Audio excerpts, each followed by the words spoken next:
चलिए, सब लोग आ चुके हैं। ब्रेक टाइम भी आई थिंक ओवर हो ही चुका है। क्यों? 15 मिनट तो हो गए, सीढ़ियों में लग जाते हैं। तो कितना ब्रेक लेते हो तुम लोग? आधा घंटा? बड़े शरीफ हो। 15 मिनट पहले छोड़ देना। हाँ, छोड़ दिया था ना। आज सर ने जल्दी छोड़ा था, आपका ब्रेक ओवर हो चुका है। इनकी सोचो, मिक्स्ड बैच जो आ रहा है B6, 7, 8, 9, 10, ये रोड क्रॉस करके पूरा ऐसे घूम के चल के आ रहे हैं, पानी में से उछल उछल के। और इन्होंने किसी ने ब्रेक नहीं लिया। कितनी मेहनत की बच्चों ने। विनीत, पीछे मन नहीं लगेगा तुम्हारा। यहाँ वाली स्क्रीन नहीं चल रही आज। यहाँ बैठो तो टीवी के सामने बैठ सकते हो। टीवी देखो, टीवी। चलो, हमारा ऑलरेडी इंडियन, हाँ, स्क्रीन नहीं चल रही है। वो वाली स्क्रीन तो चलवा दो, वो तो चल जाएगी ना। वो वाली भी नहीं चल रही है। ये सारी स्क्रीन ऑन करवाओ। बंद कैसे हो गई? एसी नहीं चल रहा, एसी भी चला देना इनको, ठीक है। और कोई समस्या नहीं है? ये स्क्रीन आज नहीं चलेगी, इसके साथ कुछ प्रॉब्लम है। एसी चलवाना है, सारे एसी चला दो, सारी स्क्रीन ऑन कर दो, ठीक है। साइबेरिया बना दो। ओके, इंडियन ज्योग्राफी की एक क्लास ऑलरेडी हो चुकी है। हम इंडियन ज्योग्राफी में कर क्या रहे हैं? प्री और मेंस दोनों का सिलेबस को लास्ट डिस्कस किया था कि आपके ज्योग्राफी के कई सेक्शंस हैं जो प्री और मेंस में हैं। स्क्रीन नहीं चल रही और आवाज भी नहीं आ रही। स्पीकर नहीं चल रहा उधर का? स्पीकर तो चल रहा है ना, स्क्रीन से आवाज नहीं आती है। स्पीकर तो चल रहा है उधर का, ठीक है, कोई बात नहीं। स्क्रीन नहीं चल रही। ये आप सैटरडे को आए थे, दिखाया था, सैटरडे को भी दिखाया था मैंने। ये सिलेबस है और कुछ भी नहीं है। इनकी स्क्रीन जल्दी चलवाओ। अभी कुछ इंपॉर्टेंट नहीं बता रही हूँ। हाँ, तो कल मंडे को हमने सैटरडे को हमने डिस्कस किया था कि वर्ल्ड ज्योग्राफी, इंडियन ज्योग्राफी वाला सेक्शन जो है वो आपके, और प्लस राजस्थान ज्योग्राफी वाला, इंडियन और मेंस, प्री और मेंस दोनों में है। मेंस के अंदर एक एक्स्ट्रा पॉइंट और है, पार्ट और है, जो कि है फिजिकल ज्योग्राफी, जिसमें आपके geological time scale, GTS, earthquake, volcano, earth का इंटरनल स्ट्रक्चर, पृथ्वी की आंतरिक संरचना, ये सारी चीजें इसमें है, और एनवायरमेंट का कुछ पार्ट है। उसके अलावा वर्ल्ड ज्योग्राफी प्री और मेंस दोनों में है। वर्ल्ड ज्योग्राफी के प्री में रिवर्स और लेक भी है, जबकि मेंस में रिवर्स और लेक्स वगैरह नहीं है। ये जो मिक्स्ड बैच है B10 तक, आप लोगों ने वर्ल्ड ज्योग्राफी अच्छे से की है, कोरोना काल में बेड पे लेटे लेटे स्क्रीन पे आराम से देख देख के, ठीक है। तो ये तो आपका कवर है ही। और ज्योग्राफी ऑफ इंडिया जो आज हम स्टार्ट कर रहे हैं, सैटरडे को ही कर चुके थे ऑलरेडी, इसमें से कई सारे सेक्शंस प्री और मेंस के सेम हैं, और कुछ केवल प्री में है, मेंस में नहीं है। क्या चीज प्री में है और मेंस में नहीं है? एक तो फसलें प्री में है, मेंस में नहीं है, तो मेंस में नहीं है ये। Power resources, conventional, non conventional, mains में नहीं है। इंडस्ट्रियल रीजन, औद्योगिक प्रदेश, मेंस में नहीं है। हाईवेज, ट्रांसपोर्टेशन कॉरिडोर्स, ये भी मेंस में नहीं है। ये ओनली प्री के पार्ट हैं। तो प्री वाले ये पार्ट हम बाद में देखेंगे। अभी हम मेजर कोर जो इंडियन ज्योग्राफी होती है वो कर रहे हैं, जिसमें हम इंडिया के मेजर माउंटेन्स वगैरह करेंगे, इंडिया की सॉइल्स करेंगे, वेजिटेशन, मृदा, वनस्पति, जलवायु कैसी है भारत में, मॉनसून क्लाइमेट कैसे बनता है, मॉनसून की क्या क्या स्पेशलिटीज है, विशेषताएं हैं, और उसके साथ साथ हम बात करेंगे एनुअल रेनफॉल के डिस्ट्रीब्यूशन की, वार्षिक वर्षा का वितरण, जो आपके प्री और मेंस दोनों के सिलेबस में है। और हमने सैटरडे को स्टार्ट की थी पहला चैप्टर इंडियन ज्योग्राफी में, फर्स्ट चैप्टर हमने स्टार्ट किया था। जो लोग सैटरडे को नहीं आए, तो हमने पहला पार्ट शुरू किया था, और उस फर्स्ट चैप्टर का नाम है इंडिया जनरल इंट्रोडक्शन, भारत एक सामान्य परिचय। ये हमारे फर्स्ट चैप्टर का नाम है, भारत एक सामान्य परिचय। इस चैप्टर के अंदर हमने कुछ एक बेसिक चीजें की थी। सिर्फ सैटरडे को 1 ही घंटे की क्लास हो पाई थी, क्योंकि मैं कवर करवा रही थी इनका जो बचा हुआ कोर्स था B11 का वो। तो जो लोग नहीं आ पाए हैं वो कोई बात नहीं, ज्यादा टेंशन ना ले, ज्यादा कुछ मिस नहीं हुआ है आपका। भारत एक सामान्य परिचय, ये हमारा फर्स्ट चैप्टर हम कर रहे हैं। फर्स्ट चैप्टर में हमने देखा कि इंडिया एशिया कॉन्टिनेंट का पार्ट है, साउथ एशिया का पार्ट है, और इंडिया जो है इक्वेटर के नॉर्थ में स्थित है। That means India northern hemisphere में, और ये जो है अपने GMT वाली प्राइम मेरिडियन, इसके ईस्ट में पड़ता है इंडिया। इसका मतलब इंडिया ईस्टर्न हेमिस्फेयर में। तो इंडिया नॉर्दर्न और ईस्टर्न, उत्तरी और पूर्वी, दोनों गोलार्धों में, दोनों हेमिस्फेयर्स में। उसके अलावा हमने देखा इंडिया का जब हम मैप देखते हैं तो इंडिया का शेप लगभग दिखता है कैसा, क्वाड्रेंगुलर, जिसके 4 कॉर्नर्स हैं, वैसा दिखता है। जिन लोगों को मैप नहीं बना, वापस डायलॉग मत बोलना है ना, जिन लोगों को मैप नहीं बनाना आता वो पतंग बनाते हैं। बोल तो, मन में तो आ रही होगी तुम्हारे। रुको, मैं विकास सर को बोलूंगी, तुम विकास सर के बारे में ऐसा बोलते हो। जैसे ही मैं ऐसा बनाती हूँ कोई ना कोई यहाँ से बोलता है विकास सर। रुक जाओ, अब तुम्हारी विकास सर क्लास लेंगे। आज पूरी हो गई, बच गए, नहीं तो तुम्हें पिटवाती। फिर हमने बात की इंडिया के आकार की, साइज। किसी भी कंट्री का साइज कैसे डिटरमाइन होता है, उसके एरिया और पॉपुलेशन से, जनसंख्या और क्षेत्रफल से। और भारत का एरिया कितना लिखा, हाँ, 32.8 लाख वर्ग किलोमीटर। ये तो शॉर्ट में है, ये तो शॉर्ट में है, पर एग्जैक्ट फिगर बताओ। 263 स्क्वायर किलोमीटर, ये एग्जैक्ट फिगर है। अभी तक यही फिगर चल रहा था और ये अभी भी चलता है बुक्स में, और ज्यादातर यही कंटेंट पूछा जाता है, यही आता है ज्यादातर। बट फिर भी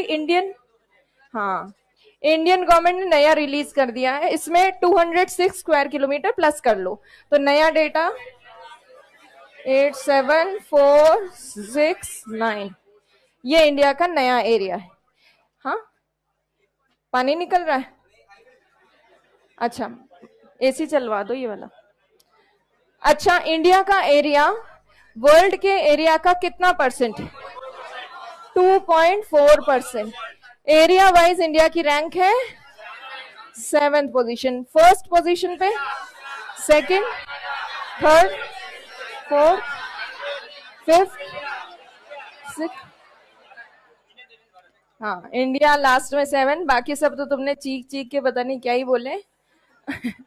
और अच्छा, सेंसस 2011 के अकॉर्डिंग इंडिया की जनसंख्या 121 करोड़ है। वर्ल्ड की पॉपुलेशन का 17.5%, पॉपुलेशन वाइज सेकंड पोजीशन पे ये हम कर चुके हैं। और फर्स्ट रैंक पे चाइना है। नया सेंसस आने पर शायद हम फर्स्ट रैंक पे भी हो सकते हैं। बहुत बड़ी उपलब्धि है ये। हाँ, बस इसी चीज में उपलब्धि ले। चलो, अब ये मैंने चाइना, ब्राजील, ऑस्ट्रेलिया, इनकी रैंकिंग बताई थी। और फिर मैंने आपको ये भी बताया था कि USA और चाइना इंटरचेंजेबली, कभी कभी तो चाइना को 3rd नंबर पे रख दिया जाता है, USA को 4th पे, और कभी उल्टा रख दिया जाता है। तो इसमें रियलिटी क्या है, तो आप सिंपल सा गूगल सर्च करोगे एरिया ऑफ USA और फिर बाद में सर्च करना area of China. Obviously USA का एरिया ज्यादा आएगा। USA की कोस्ट लाइन बहुत लंबी है, एक तरफ अटलांटिक ओशन में भी है, पैसिफिक ओशन में भी है, काफी सारे आइलैंड्स उसके पार्ट हैं। तो और उसका जो कोस्टल रीजन में आसपास के सागर में अधिकार है वो भी काफी है। तो इसीलिए USA का ओवरऑल एरिया सबसे ज्यादा है, चाइना से भी ज्यादा है। तो कहीं कंफ्यूजन हो तो ये कंफ्यूजन ना रहे, इसलिए मैंने बता दिया। उसके बाद ये हमने पॉपुलेशन वाला डेटा लिखा ही था कल मैंने आपको बेसिक बताया था कि आपको पॉलिटिकल मैप एटलस में से खुद लर्न करना है। सारे स्टेट, सारे यूनियन टेरिटरीज, कौन कौन सी यूनियन टेरिटरीज हैं, स्टेट्स हैं, उनकी कैपिटल्स क्या हैं, राजधानियां क्या है, ये सब आपको याद करना है। एट प्रेजेंट इंडिया में 28 स्टेट्स और 8 यूनियन टेरिटरीज है, 8 केंद्र शासित प्रदेश है। इनमें से ये दमन, दीव, दादर, नागर हवेली, ये सब मर्ज कर दिए गए। ये 2 यूनियन टेरिटरीज थी, उनको मिला दिया गया। और आपको पता है जैसे जम्मू कश्मीर जो है वो स्प्लिट हो गया है, डिवाइड हो गया है अब, और इसीलिए लद्दाख और नई जो ये है यूनियन टेरिटरीज ये निकल कर आई हैं।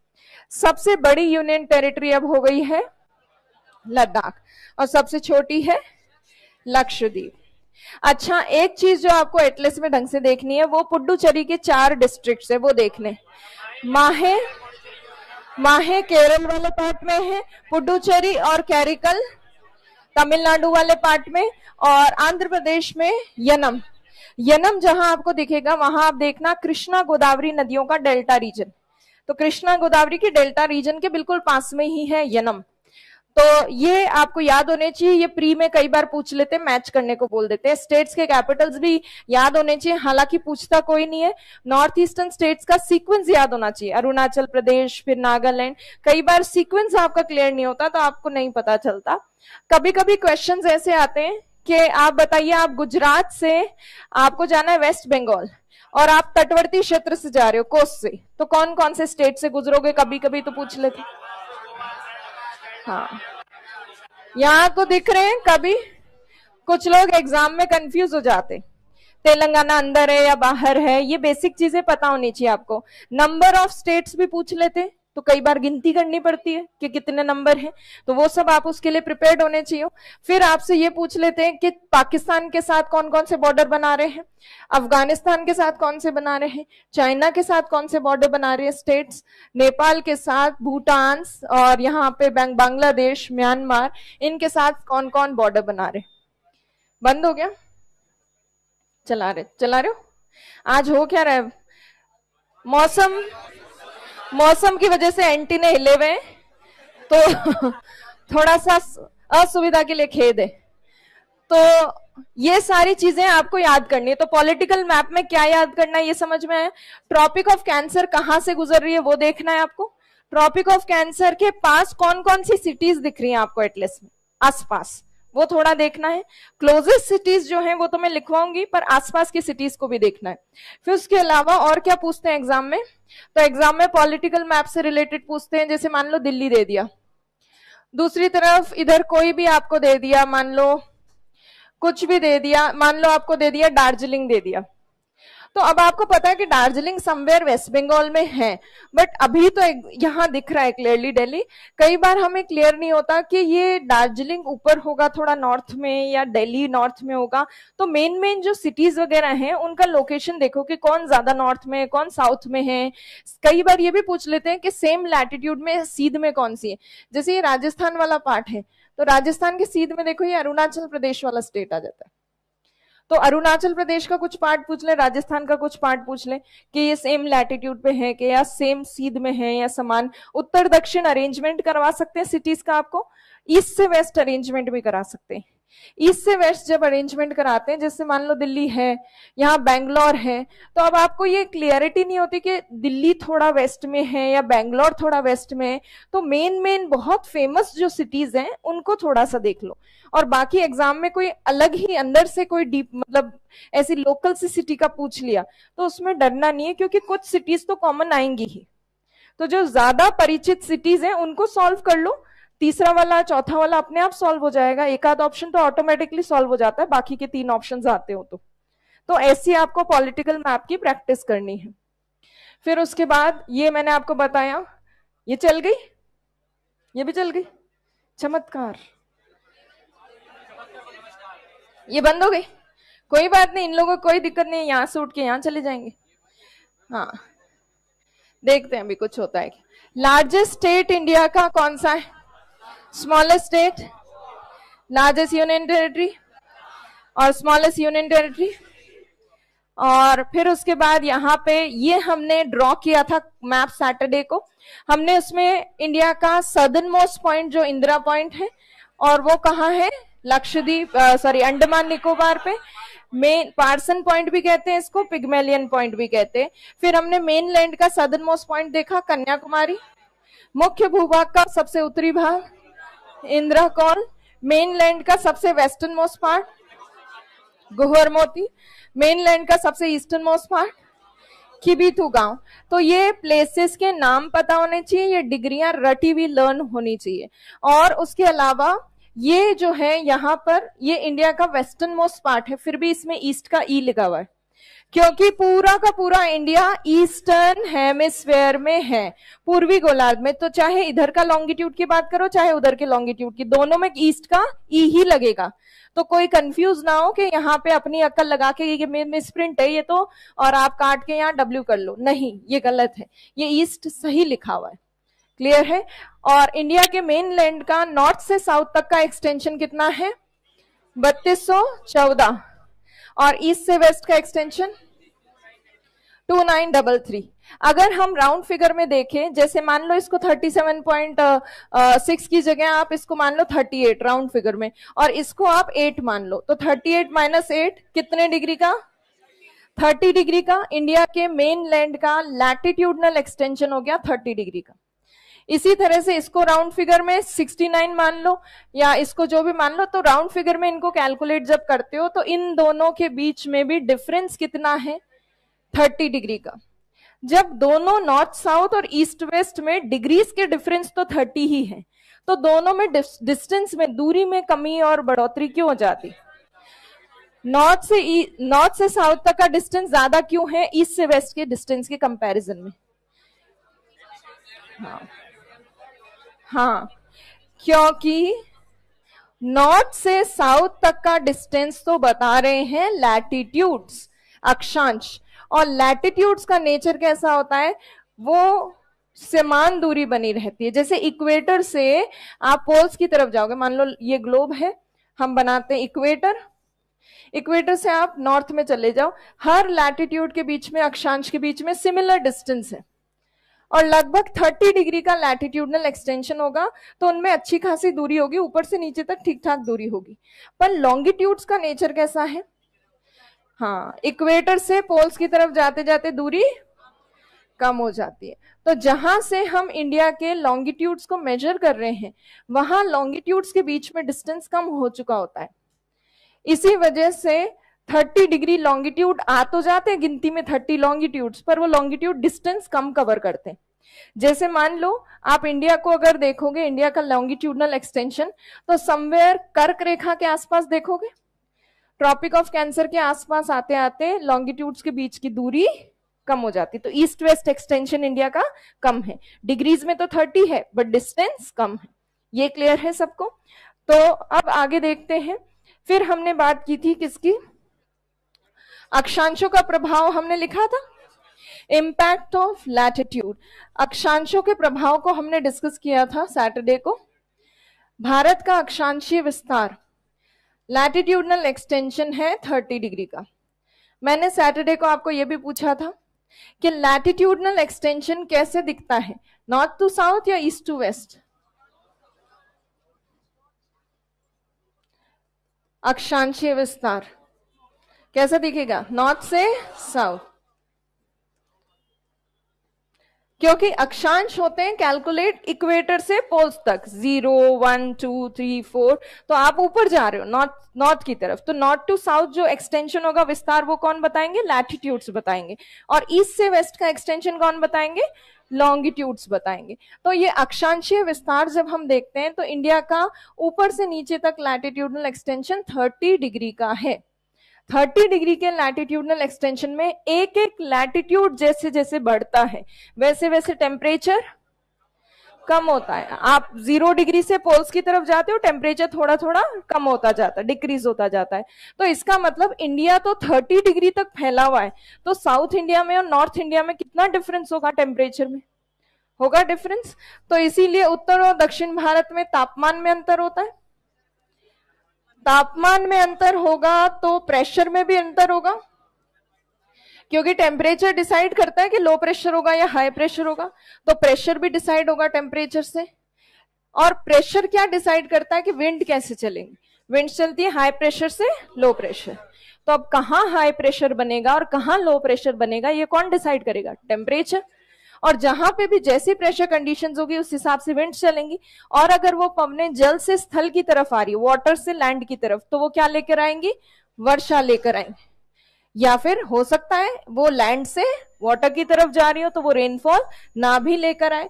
तो बारिश होगी या नहीं होगी, विंड्स कैसी चलेंगी, प्रेशर कैसा होगा, टेम्परेचर कैसा होगा, ये सारी चीजें इनडायरेक्टली लैटिट्यूड से डिसाइड हो रही है, लैटिट्यूडनल लोकेशन से। इन सारी चीजों को कलेक्टिवली हम कहते हैं क्लाइमेट। किसी भी जगह की जब आप ये चीजें बताते हो, विंड्स, रेनफॉल और वो सब, इसका मतलब होता है आप उस जगह की क्लाइमेट की बात कर रहे हो, जलवायु की। तो इंडिया का नॉर्थ से साउथ का एक्सटेंशन 30 डिग्री का है, इसलिए 30 डिग्री में काफी ज्यादा डिफरेंस आ जाता है क्लाइमेट में। तो उत्तर भारत और दक्षिण भारत की जलवायु में बहुत अंतर है, विविधता है। और क्लाइमेट में डिफरेंस आता है, उसके हिसाब से वेजिटेशन में डिफरेंस आ जाता है। ठंडे एरियाज में अलग तरह की वेजिटेशन होती है, कोणधारी वन होते हैं, स्नोफॉल होती है जहां पे ऐसे कोनिकल शेप के होते हैं ट्रीज, कोणधारी वन, कोनीफेरस फॉरेस्ट होते हैं कोल्ड एरियाज में। गर्म और ज्यादा बारिश वाले एरिया में एवरग्रीन वेजिटेशन होगी, सदाबहार वनस्पति। तो जलवायु की भिन्नता, क्लाइमेट का जो डाइवर्सिटी है, ये वेजिटेशन की डाइवर्सिटी को डेवलप करता है, वनस्पति की विविधता का विकास करता है। और वनस्पति के साथ साथ क्लाइमेट डिसाइड करता है सॉइल कि मृदा कैसी होगी। जो गर्म और शुष्क एरियाज होते हैं, हॉट एंड ड्राई रीजन, वहां एरिड सॉइल होती है, शुष्क मृदा, जैसे बालू मिट्टी होती है सैंडी सॉइल, वैसी सॉइल होती है। जहां ज्यादा बारिश होती है और टेम्परेचर भी ज्यादा होता है, वहां लेटराइट जैसी मिट्टी होती है। तो मिट्टी किस तरह की होगी ये डिसाइड हो रहा है किससे? क्लाइमेट से। तो मिट्टी और इतनी प्रकार की वनस्पति, वेजिटेशन के इतने सारे टाइप्स हैं इंडिया में, किस वजह से हैं? लैटिट्यूडनल एक्सटेंशन की वजह से। अगर इंडिया नॉर्थ से साउथ एक छोटा कंट्री होता जिसका लैटिट्यूडनल एक्सटेंशन ओनली 10 डिग्री का होता, तो ज्यादा वेराइटी हमको देखने को नहीं मिलती। तो इसीलिए वी आर लकी कि हमें सब कुछ, हर तरह से हमें डाइवर्सिटी देखने को मिल रही है। तो ये सारी डाइवर्सिटी लैटिट्यूडनल एक्सटेंशन की वजह से। फिर हमने एक स्पेशल लाइन की बात की, कर्क रेखा। Tropic of cancer central part से गुजरती है। इसके नीचे वाला भाग इंडिया का कौन सा जोन है? ट्रॉपिकल जोन, उष्ण। और ऊपर वाला सब ट्रॉपिकल, उपोष्ण कटिबंधीय, या इसको क्या कह सकते हैं? हाँ, या इसको आप कह सकते हो warm temperate zone, temperate zone. या फिर आप इसका एक और नाम हिंदी में देख सकते हो, कोष्ण शीतोष्ण कटिबंधीय क्षेत्र। यहां तक हमने कल किया था। और कल हमने ये भी देखा था, मतलब सैटरडे को, कि कर्क रेखा, ट्रॉपिक ऑफ कैंसर कौन कौन से स्टेट से गुजरती है। बताओ कौन कौन से?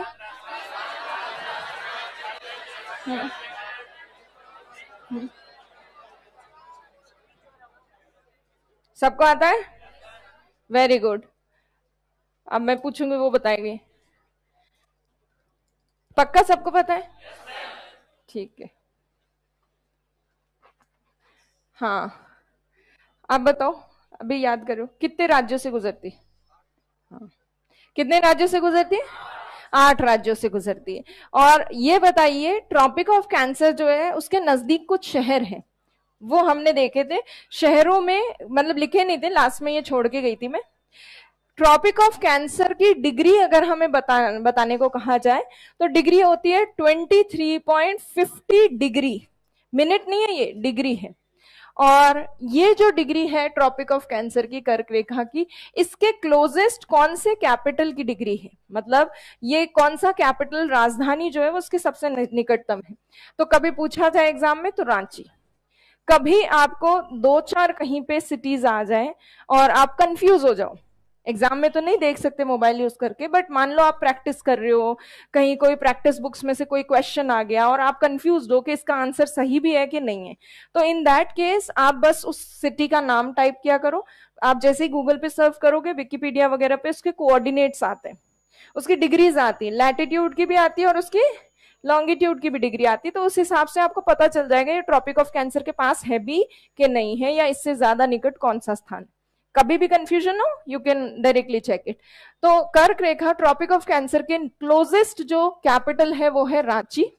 यहां पर ये इसका एक्सप्लेनेशन दिया गया है कि रांची का जो है लैटिट्यूड, सॉरी लॉन्ग, हाँ लैटिट्यूड इतना है 23.34, और ट्रॉपिक ऑफ कैंसर और रांची के बीच में, लैटिट्यूड्स के बीच में 0.16 डिग्री का डिफरेंस है। ये सिर्फ सिर्फ आपको समझाने के लिए, ये आपको नोट डाउन करने की जरूरत नहीं है, ना ही इसको याद करने की जरूरत है, आपको तो सिर्फ रटना है कि रांची क्लोजेस्ट कैपिटल है। सेकंड क्लोजेस्ट कैपिटल कौन है? आइजॉल। उसके बाद ये 5 क्लोजेस्ट कैपिटल्स लिखे हुए, इनके ब्रैकेट में कर्क रेखा और उनके बीच का डिफरेंस लिखा हुआ है। वो डिफरेंस आप उतारो, जरूरी नहीं है। उनकी डिग्रीज आप लिखो, वो भी जरूरी नहीं है, सिर्फ आप उनके नाम लिख लोगे काफी होगा। फिर अगर मान लो आपको पूछा जाए, कैपिटल ना पूछे, आपको बोल दे रैंडमली कि कौन सा शहर सबसे निकट है कर्क रेखा के, सिटी, चाहे वो कैपिटल हो चाहे नहीं हो, तो त्रिपुरा का उदयपुर शहर सबसे नजदीक है। उदयपुर वाटी कर्क रेखा के समीपतम शहर है, पर ये राजधानी नहीं है। और कर्क रेखा के आसपास दूसरी सिटीज ये हैं, ये तो आप खुद इस पे भी देख सकते हो, क्या कहते हैं, एटलस में। और ऐसे कोई इनडायरेक्टली इस तरह के क्वेश्चंस नहीं आते, क्वेश्चन ये डायरेक्ट आते हैं, कोई सीधा या तो रांची वाला क्वेश्चन आएगा या सीधे उदयपुर शहर वाला आएगा। इसको as it is note down कर लो, डिग्रीज लिखने की जरूरत नहीं है।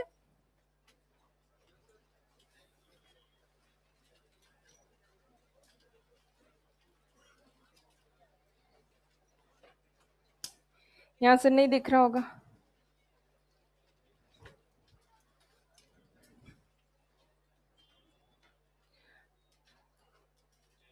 इस साइड आ जाओ, या फिर इस लाइन में आ जाओ।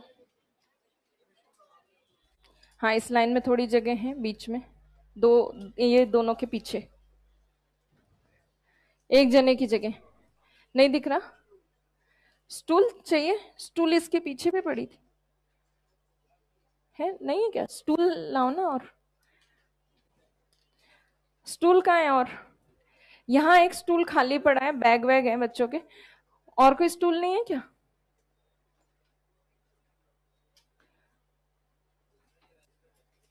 स्टूल तो मिल जाएगा, आ जाओ इधर, यहाँ ये दो के पीछे है ना।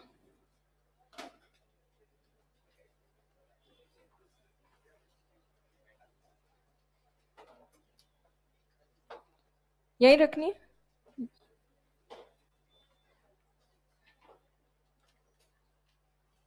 आराम से।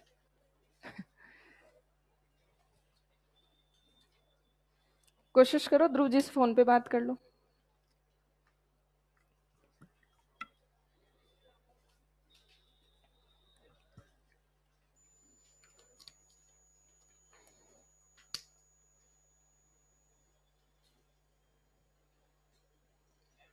हाँ,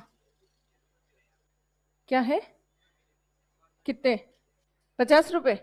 अब तो कौन इसका मालिक, तुम्हें मिले तुम ही रख लो, समोसा खाना, मौज करो मौज। तुम्हें मिल लेना, बस तुम्हारा ही है। अब किसको ढूंढने जाओगे? रुपए पे कोई निशानी तो होती नहीं भाई। किसी के 50 रुपए घूमे हो तो बता दो, अब तो सबके घूमे होंगे। अब तो कोई, हाँ हाँ, या तुम बैठे ही नहीं थे, पीछे वाला के रुपए उड़कर आए थे यहाँ पे। कोई बात नहीं, 50 रुपए बहुत बड़ी दौलत नहीं, तुम रखो, है कोई बात नहीं, 70 सही। अब ये दोस्त जीने नहीं देंगे कि तेरे को आज 70 रुपए मिले, ट्रीट दे, मतलब उसको भी अकेले समोसा नहीं खाने देंगे।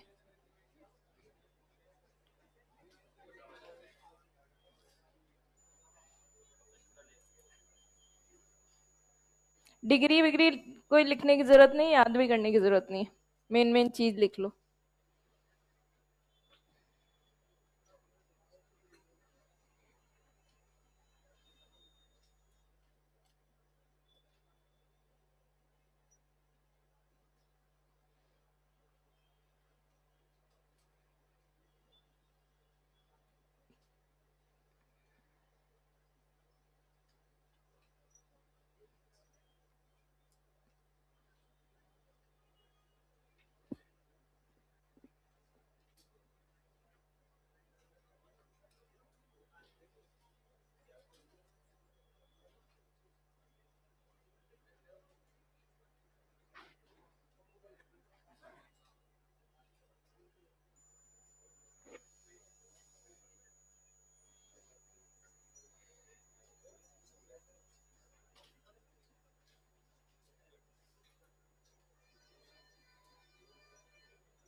अच्छा, मुझे वो याद आया, तुम लोग नहीं कहते विकास सर का, C5 वाले कहते हैं विकास सर का। C5 में तो चल रही है क्लास। हाँ, मैंने कहा यार ये बच्चे तो बड़े सीधे हैं, ये तो नहीं बोलते, C5 वाले बोलते हैं।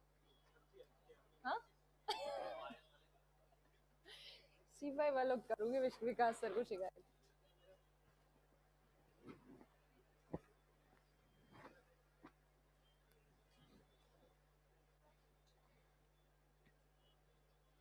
लिख लिए?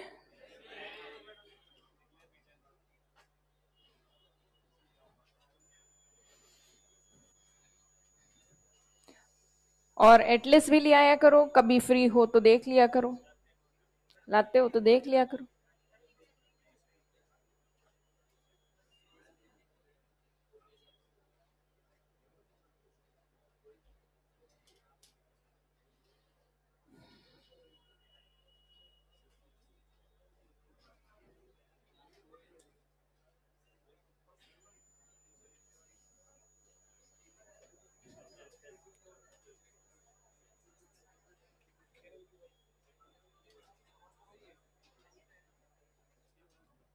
तुमने तो किया हुआ है बेसिक्स रिवीजन।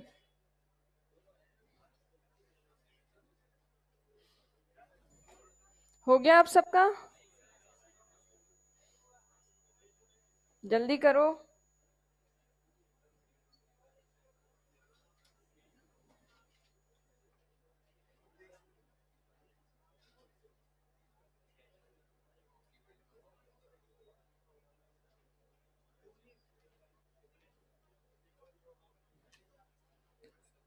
अब कितने लोगों का बचा है? Raise your hands. हाँ, जल्दी करो जल्दी।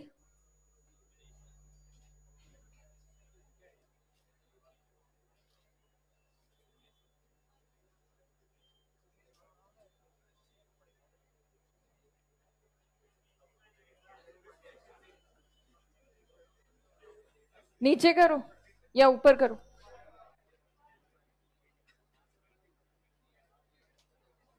ये तो एक्सेट्रा एक्सेट्रा लिखे हुए हैं, ये तो आप खुद भी देख लेना। ये क्लोजेस्ट नहीं है, ये आसपास स्थित सिटीज है।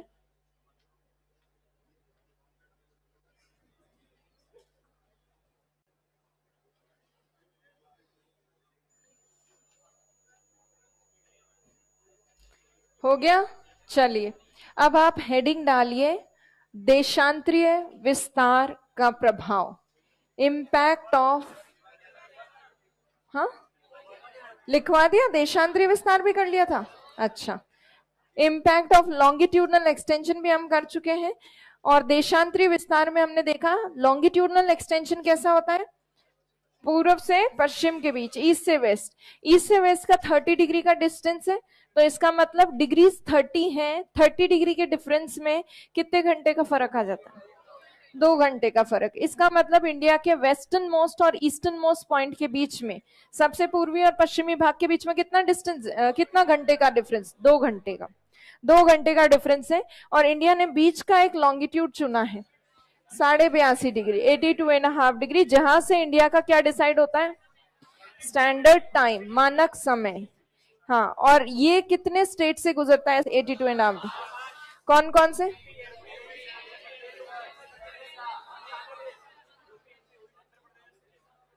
हाँ, तेलंगाना नहीं है, तेलंगाना के अलावा जो आंध्र प्रदेश वाला पार्ट है वहीं से वो 82.5 degree, 82.5 degree Bay of Bengal की तरफ कट जाता है, मतलब साइड में हो जाता है।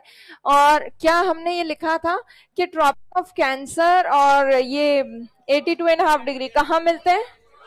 कोरिया डिस्ट्रिक्ट ऑफ छत्तीसगढ़, यहां पर मिलते हैं। तो ये सब आपने लिखा था। तो देखो, ये 82.5 डिग्री लॉन्गिट्यूड है, यूपी एमपी छत्तीसगढ़ उड़ीसा आंध्र प्रदेश से जा रहा है।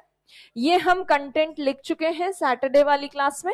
हमने लिखा था कि 5 hours 30 minutes का डिफरेंस है, ये सब हम लिख चुके हैं। 5 स्टेट 2 hours का डिफरेंस, और ट्रॉपिक ऑफ कैंसर और 82.5 डिग्री इंटरसेक्ट करते हैं कोरिया डिस्ट्रिक्ट ऑफ छत्तीसगढ़ में। यहां तक हम कर चुके हैं। अब आगे करना है। अब हम बात करेंगे इंडिया के बॉर्डर्स की, भारत की सीमाएं। चलो बढ़ते हैं आगे। भारत की सीमाएं, border of India, border of India. अब इंडिया के दो तरह के बॉर्डर हैं। भारत की सीमा पहले लिख लो, फिर डिस्कस करते हैं। बॉर्डर ऑफ इंडिया, भारत की सीमा।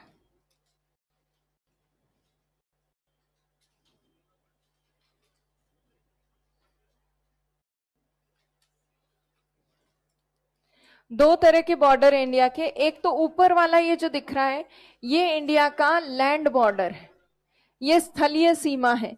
लैंड बॉर्डर इंडिया बहुत सारे कंट्रीज के साथ बनाता है, जैसे बांग्लादेश, भूटान, नेपाल, चाइना, अफगानिस्तान, पाकिस्तान, इनके साथ बनाता है, और बगल में म्यांमार से भी बनाता है। इनमें से लैंड बॉर्डर इंडिया सबसे ज्यादा बनाता है किसके साथ? बांग्लादेश के साथ। तो लॉन्गेस्ट या सबसे लंबा या सर्वाधिक, सर्वाधिक भारत जो बनाता है स्थलीय सीमा वो बांग्लादेश के साथ है, बांग्लादेश। और सबसे कम जो बनाता है, लीस्ट मिनिमम, वो किसके साथ? अफगानिस्तान, सबसे कम अफगानिस्तान के साथ। अब अगर नीचे की बात करें, नीचे वाला जो रीजन है ये जलीय सीमा है, कोस्टल बॉर्डर। इसमें एक साइड अरेबियन सी है, एक साइड बे ऑफ बंगाल है, नीचे की तरफ ये पूरा इंडियन ओशन वाला पार्ट है। इस कोस्टल बॉर्डर में अगर देखें तो ये जो अंडमान निकोबार आइलैंड ग्रुप है, अंडमान निकोबार, इनकी कोस्टल बॉर्डर सबसे ज्यादा है, क्योंकि अंडमान निकोबार लगभग 572 आइलैंड्स का ग्रुप है। इतने सारे आइलैंड्स थे तो हर आइलैंड के चारों तरफ कोस्टल बॉर्डर होगा, तो सबसे ज्यादा लॉन्गेस्ट कोस्टल बॉर्डर किसका है? अंडमान निकोबार। और मेन लैंड में अगर देखें मुख्य भूभाग में, तो गुजरात का सबसे ज्यादा है कोस्टल बॉर्डर। तो ओवरऑल इंडिया में तटीय सीमा सबसे ज्यादा किसकी है? अंडमान निकोबार। और मेन लैंड में मुख्य भूभाग में गुजरात। और सबसे कम कोस्टल बॉर्डर है दमन और दीव, गोवा से भी कम है दमन और दीव का।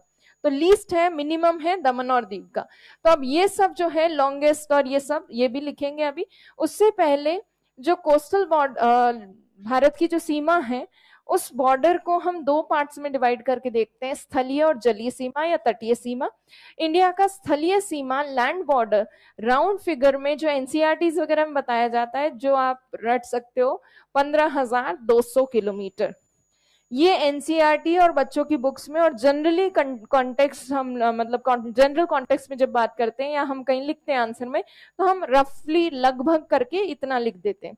एग्जैक्ट फिगर इतना है, 15,106.7 किलोमीटर, ये एग्जैक्ट नंबर है, वरना राउंड फिगर में लगभग में 15,200। तटीय सीमा एग्जैक्ट जो हमारा कोस्टल बॉर्डर है 7,516.6 किलोमीटर है। इसमें से मेन लैंड, मुख्य भूभाग, मतलब ये गुजरात और ये सारा कोस्टल रीजन, इसको हम राउंड फिगर में लिखते हैं 6100 किलोमीटर, 6,100 किलोमीटर राउंड फिगर में। एनसीईआरटीज और जब भी हम आंसर राइटिंग करते हैं उसमें जनरली 6100 किलोमीटर लिख देते हैं राउंड फिगर में, कि लगभग भारत के मुख्य भूभाग की तटीय सीमा 6100 किलोमीटर है। और इसको एग्जैक्ट नंबर में देखें तो 5,422.6 किलोमीटर, 5,422.6 किलोमीटर। और द्वीपों को अगर देखें, जैसे अंडमान निकोबार हो गया, लक्षद्वीप हो गया, इनका कोस्टल बॉर्डर 2,094 किलोमीटर है। तो ये एज इट इज फिगर्स लिख लीजिए। ये लिखने के बाद हम क्या करेंगे, ये लिखने के बाद हम ये जो बॉर्डर है बांग्लादेश के साथ कितना किलोमीटर, चाइना के साथ कितना किलोमीटर, ये किलोमीटर रटने की ज्यादा जरूरत नहीं है, आपको सीक्वेंस पता होना चाहिए कि सबसे ज्यादा किसके साथ है, सबसे कम किसके साथ है। आजकल इस तरह की फैक्चुअल चीजें कम ही पूछते हैं ऐसा, पर फिर भी आप लिख सकते हैं बांग्लादेश के साथ कौन कौन से स्टेट्स बॉर्डर बनाते हैं उन सब के, और बाकी देशों के साथ भी कौन कौन बॉर्डर बनाते हैं वो सब लिखा है। ये टेबल आप बना सकते हो। ये टेबल करने के बाद हम देखेंगे कि हमारा जो लैंड बॉर्डर है डिफरेंट कंट्रीज के बीच में अलग अलग नामों से जाना जाता है। आपके आईआर हो चुकी है, आपको पता ही होंगे ये काफी नाम। तो दूरंद रेखा कहते हैं इंडिया अफगानिस्तान, रेड क्लिफ रेखा इंडिया पाकिस्तान और इंडिया बांग्लादेश के बीच भी, मैकमोहन रेखा कहते हैं इंडिया चाइना के बीच। फिर उसके बाद बात करेंगे हम कोस्टल बॉर्डर की, जो मैंने अभी आपको बताया कि लॉन्गेस्ट कोस्ट लाइन किसकी है, Andaman Nicobar. Longest coast line in main land, मुख्य भूभाग, और smallest coast line Daman and Diu. ये फैक्ट भी हम लिख लेंगे। तो पहले वो फ्लो चार्ट, उसके बाद वो टेबल, फिर ये तो ये फ्लो चार्ट बनाइए पहले।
लिख लिए नंबर्स? किसके नहीं हुए नंबर्स? जल्दी से लिख लीजिए, फिर आगे टेबल बनाएंगे। जिन लोगों के हो चुके हैं, ये डिफरेंस जो है ये राउंड फिगर में, ये तो आप एनसीईआरटी में ऐसे ही बेसिक लिखा होता है, वरना एग्जैक्ट फिगर इतना ही 5422.6। इसमें तो यही बच्चों को बताने के लिए 6100 किलोमीटर बोल देते हैं।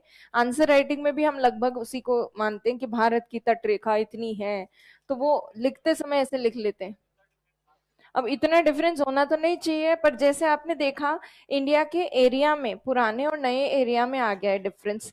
तो पहले क्या हुआ करता था, ह्यूमन बींग्स जो है ह्यूमन सर्वे करते थे, तो उसमें काफी डिफरेंस होता था, और अभी क्या होता है सैटेलाइट सर्वे से एग्जैक्ट फिगर आ जाता है, तो उसकी वजह से ये प्रॉब्लम होगा। तो ये इतने फिगर्स लिख लिए, नंबर्स लिख लिए सबने। अब टेबल बनाएंगे बांग्लादेश और वो सारे उसकी, और फिर बाद में इसके ऊपर आएंगे, या पहले ये लिखना चाहोगे? चलो पहले ये लिख लो, टेबल बनाने में अभी 10 घंटे लोगे। भारत और अफगानिस्तान के बीच डूरंड रेखा, रेड क्लिफ रेखा, भारत पाकिस्तान और भारत बांग्लादेश के बीच में, भारत चीन के बीच मैकमहून रेखा।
हो गया?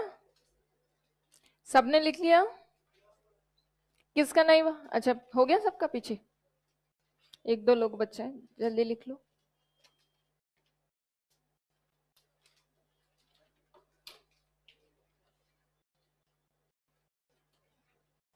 डन? हो गया? चलिए अब ये टेबल बना लीजिए, इसको थोड़ा सा जूम कर देती हूँ।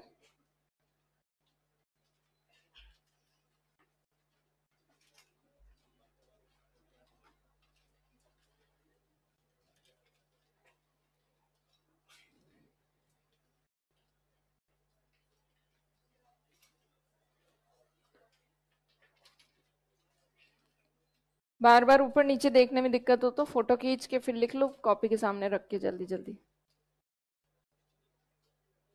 नहीं होती कोई दिक्कत? ठीक।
बाकी ये स्टेट्स वगैरह एटलस में जाके देखना, क्रॉस चेक करना ढंग से।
ऑलमोस्ट हो गया है आगे वालों का, पीछे वालों का भी हो ही गया होगा।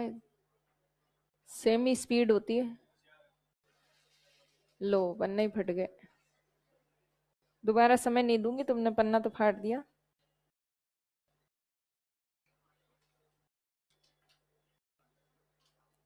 आगे वालों का लगभग सबका कंप्लीट हो गया है, तो पीछे वालों का भी हो गया होगा। थोड़ा ऊपर करना है।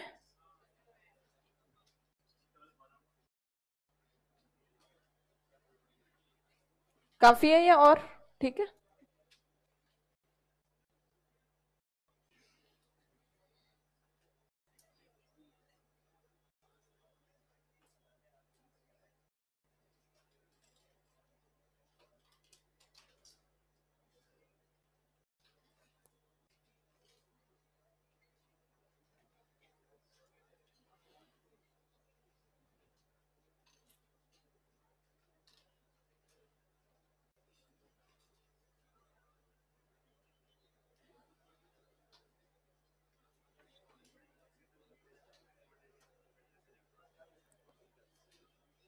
जो लोग बिल्कुल खाली है एटलस लाए हो ना, देखो एटलस में कि ये स्टेट्स हैं कि नहीं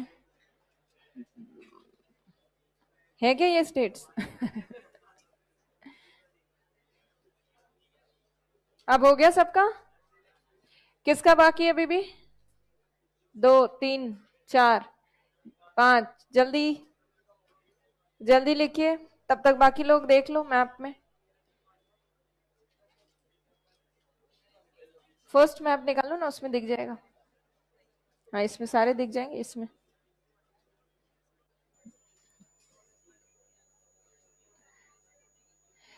चलिए, ये करने के बाद, ये तो फैक्चुअल चीजें हुई सारी। अब इसके बाद आपको वो फैक्चुअल चीज लिखनी है तटीय सीमा के लिए। कोस्टल बॉर्डर सबसे लंबा कहाँ है, सबसे छोटा कहाँ है, वो वाला लिखना है। हो गया? 1 2 3 गो। सो कोस्टल बॉर्डर, पहली बात तो कोस्टल बॉर्डर पे स्टेट्स कौन से हैं ये सबको पता होने चाहिए। गुजरात, महाराष्ट्र, गोवा, कर्नाटक, केरल, तमिलनाडु, आंध्र प्रदेश, उड़ीसा और वेस्ट बंगाल। त्रिपुरा और मिजोरम कोस्टल रीजन पे नहीं है। प्लस तेलंगाना नया स्टेट बना जरूर है, वो भी कोस्टल रीजन पे नहीं है। इसके अलावा अंडमान निकोबार और लक्षद्वीप और बाकी यूनियन टेरिटरीज तो है ही, दमन और दीव वगैरह। अब जो है सबसे लॉन्गेस्ट कोस्ट लाइन और सबसे स्मॉलेस्ट कोस्ट लाइन किसकी है वो लिख लीजिए। तो ये जो ऊपर लिखा हुआ है, longest coast line Andaman Nicobar की है, longest coast line in mainland Gujarat की, स्मॉलेस्ट कोस्ट लाइन इसकी। सबसे लंबी तटरेखा, मुख्य भूभाग में सबसे लंबी तटरेखा और सबसे छोटी तटरेखा, ये लिख लो। और ये लिखने के बाद हेडिंग डालना सागरीय विस्तार, हेडिंग डालनी नेक्स्ट।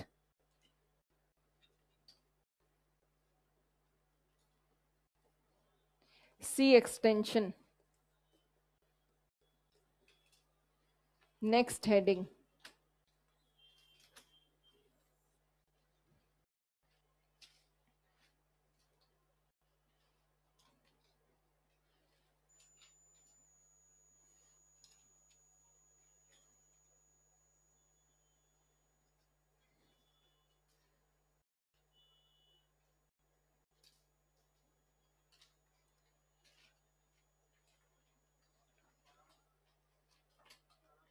दस tubelights.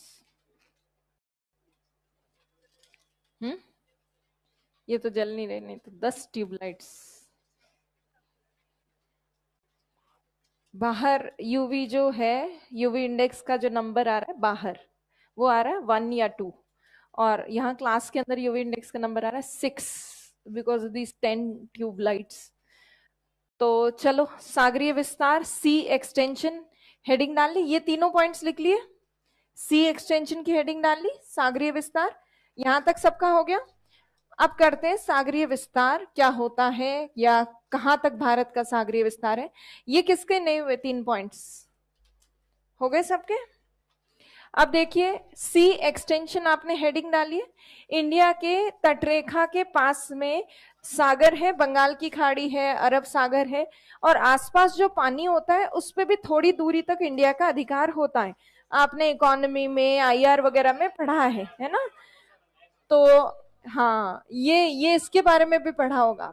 United nation convention on the laws of sea, ये डिसाइड करता है कि कंट्रीज का ओशनिक एक्सटेंशन या सागरीय विस्तार कितना होगा। और ये सागरीय विस्तार कैलकुलेट किया जाता है, देखा जाता है नॉटिकल माइल में। नॉटिकल मील को हिंदी में समुद्री मील भी कहते हैं। एक नॉटिकल माइल की वैल्यू होती है 1.852 किलोमीटर। ये चीजें आप ऑलरेडी जानते हैं, है ना? तो ये लिखने की जरूरत नहीं है तो जल्दी से लिख लो इस चीज को, क्योंकि ये आप आईआर वगैरह में, शायद इकोनॉमी में कई जगह कर चुके हो। तो अभी हम ये चीज लिख लीजिए, उसके बाद ये डायग्राम नहीं बनाना है, ये बाद में बनाएंगे, सिर्फ ये लिख लो टेक्स्ट।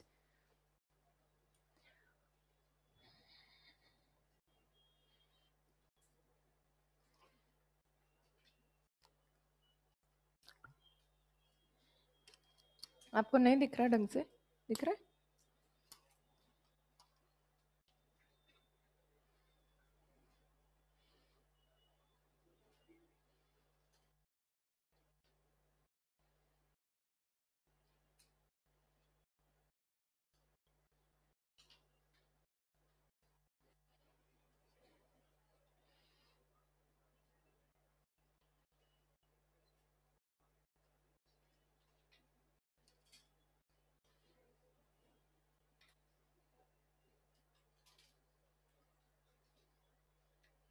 हो गए, 2 ही लाइनें हैं। मैप नहीं बनाना अभी, ठीक है, मैप नहीं बनाना, नहीं नहीं नहीं, नहीं बनाना। मानते थोड़ी है, बनाते हैं फिर भी। फिर अभी मैं कुछ और बना दूंगी, फिर है ना इनका गलत हो जाएगा, कॉपी गलत हो जाएगा। हाँ, दोबारा बना लेंगे। तुम्हें कॉपी बहुत प्रिय होती है, तुम बार बार व्हाइटनर लगाते हो, तुम उसको सजा के रखते हो। चलो अभी इतना लिख लिया सबने। अब हम बात करते हैं आगे। अब देखो, ये जो आड़ी तिरछी रेखा होती है, ये तो यहाँ शॉर्ट में लिखा हुआ है, नॉटिकल मील्स वगैरह। मैं पहले एग्जैक्ट आपको बताती हूँ। तो इंडिया का हम जनरली जो मैप बनाते हैं साउथ इंडिया का, हम ऐसे बना देते हैं, ये इंडिया है। पर इतना एग्जैक्ट और इतना सीधी रेखा कभी भी नहीं होती है। कोस्टलाइन जो है वो थोड़ी आड़ी तिरछी होती है, आगे पीछे होती है। तो कोस्टलाइन जब आड़ी तिरछी होती है तो उसको देखें, अगर साउथ इंडिया का मैप आप देखना कभी, इस तरह का सा लगता है ऐसे, और फिर ऊपर जाके थोड़ा चौड़ा हो जाता है, और फिर ऐसे ऐसे। ये देखना तमिलनाडु के मैप इस तरह से। मुझे तमिलनाडु का मैप हमेशा ऐसा लगता है जैसे किसी का नोज है, ये किसी के लिप्स से है, फिर आगे है ना ऐसे। आगे कुछ आइलैंड्स हैं, कुछ द्वीप हैं, और आइलैंड्स के बाद आ जाता है श्रीलंका वाला पार्ट। तो आप कभी देखना, इसको गौर करना, वो इस तरह का मैप है। और फिर उसके बाद आगे अन्य चीजें हैं। तो अभी आएगा पार्क स्ट्रेट, तब आप देखना रियल में मैप कैसा है। तो लगभग ऐसी आड़ी तिरछी होती है रियल जो कोस्टल बॉर्डर होता है। तो अब इस आड़ी तिरछी रेखा को एक काल्पनिक, एक इमेजिनरी स्ट्रेट लाइन से कनेक्ट किया जाता है। इन सबको ये एक सीधी लाइन बना दी। इस सीधी लाइन को, स्ट्रेट लाइन को, जो कि इमेजिनरी है, रियल में नहीं होती है, इसको कहते हैं आधार रेखा, बेस लाइन। और बेस लाइन और रियल जो कोस्ट है, वास्तविक जो तट है, उसके बीच में कुछ पानी होता है, जलीय भाग, ये वाटर। ये जो पानी है कोस्ट लाइन और आधार रेखा के बीच में, इसको कहते हैं आंतरिक सागर, आंतरिक जल, इंटरनल वाटर्स। तो अंदर की तरफ वाला ये वाला जो वाटर का पार्ट है, ये है इंटरनल वाटर, वाटर, आंतरिक जल। इधर लिख देती हूं, आंतरिक जल। तो आंतरिक जल किसके बीच में है? तट रेखा और आधार रेखा के बेस लाइन के बीच में। अब जो हम नॉटिकल माइल गिनते हैं वो बेस लाइन से गिनते हैं। तो बेस लाइन से, आधार रेखा से आप अगर आगे चले जाएं 12 नॉटिकल माइल, 12 नॉटिकल माइल लगे, तो यहां तक 12 नॉटिकल मील तक एक क्षेत्र जो फैला हुआ है उसको कहते हैं टेरिटोरियल सी, सीमावर्ती सागर, सीमावर्ती सागर। तो ये फर्स्ट जोन जो है ये है टेरिटोरियल सी, टेरिटोरियल सी, सीमावर्ती सागर, सागर। इसके बाद आगे जो नेक्स्ट जोन पड़ता है वो बेस लाइन से 24 नॉटिकल माइल तक देखा जाता है, 24 नॉटिकल मील। और ये वाला जो जोन है 24 नॉटिकल माइल तक, इसको कहते हैं संलग्न सागर, कॉन्टिगुअस सी, कॉन्टिगुअस सी, संलग्न सागर। इसके ठीक आगे जो जोन है वो 200 नॉटिकल माइल तक पड़ता है, और उसको कहते हैं एक्सक्लूसिव इकोनॉमिक जोन, अनन्य आर्थिक क्षेत्र, 200 नॉटिकल माइल तक, EEZ, अनन्य आर्थिक क्षेत्र। ये आपको पहले भी पता होगा, आर्थिक क्षेत्र। इसके ठीक आगे जो सी आती है, सागर आता है, उसे कहते हैं हाई सी, उच्च सागर। उस पर, हाई सी पर किसी भी देश का कोई राइट नहीं होता है। हमारा केवल अधिकार कहां तक है? EEZ तक हमारा अधिकार है। इसमें भी हमारे राइट्स अलग अलग हैं।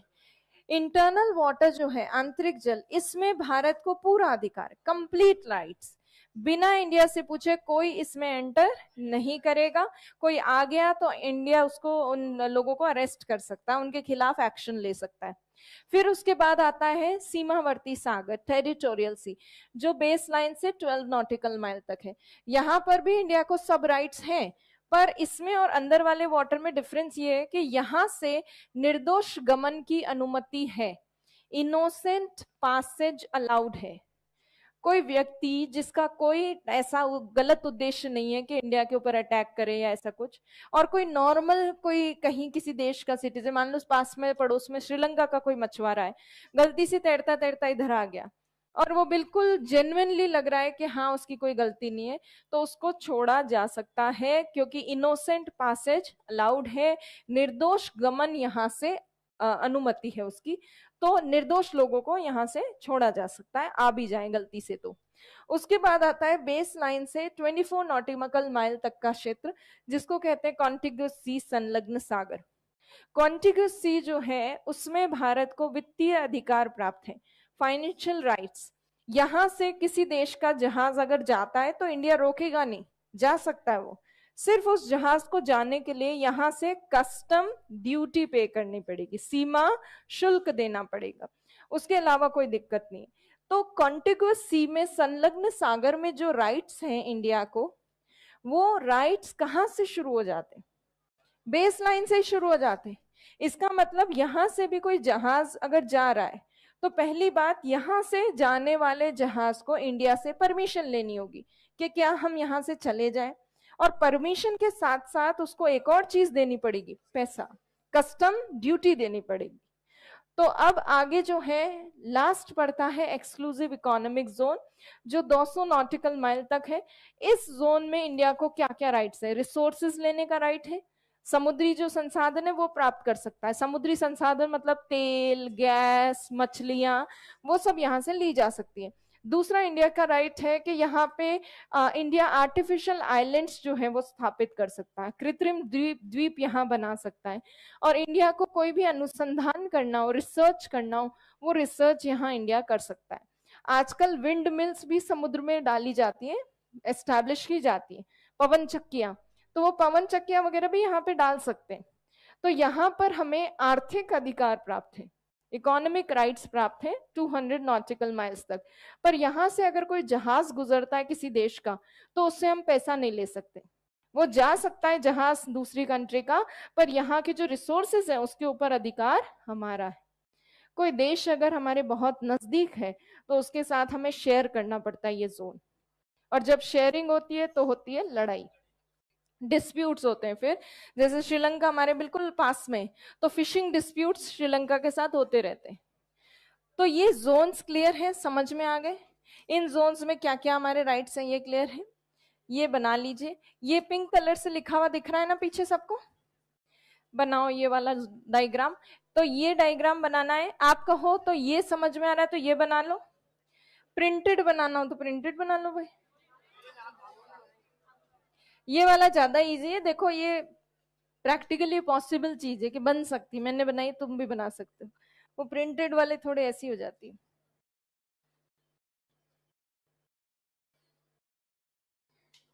और ये एक साइड बताया मैंने, दोनों साइड है, बे ऑफ बंगाल की तरफ भी है, अरेबियन सी की तरफ भी है, अंडमान निकोबार के चारों तरफ भी है, हर एक जगह इंडिया को ही राइट है।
B10 वालों की राजस्थान ज्योग्राफी हो गई।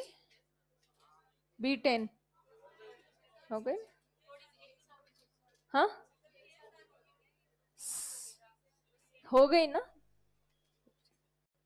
केवल इंडियन ही बची है आपकी ज्योग्राफी में ना। B11 वालों की तो नहीं हुई।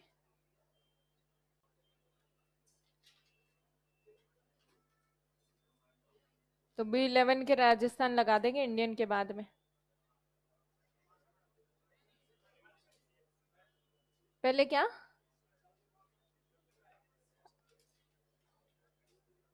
खैर कल से आपके तो नया सब्जेक्ट लगेगा, तुम्हारे पॉलिटी खत्म हुई ना अभी। अच्छा, बाकी क्या दिलीप सर पढ़ाएंगे? बाकी बाद में पढ़ाए।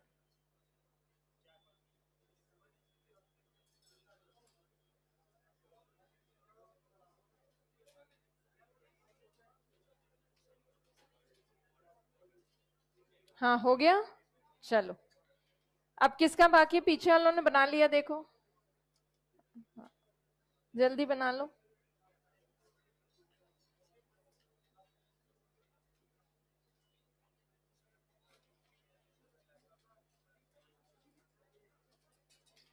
अच्छा, इंडिया का एयर स्पेस कहाँ तक होगा?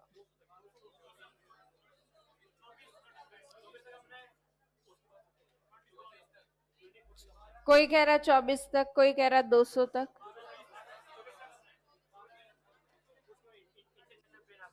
फिर उसके बाद इंटरनेशनल एयर स्पेस आ जाता है।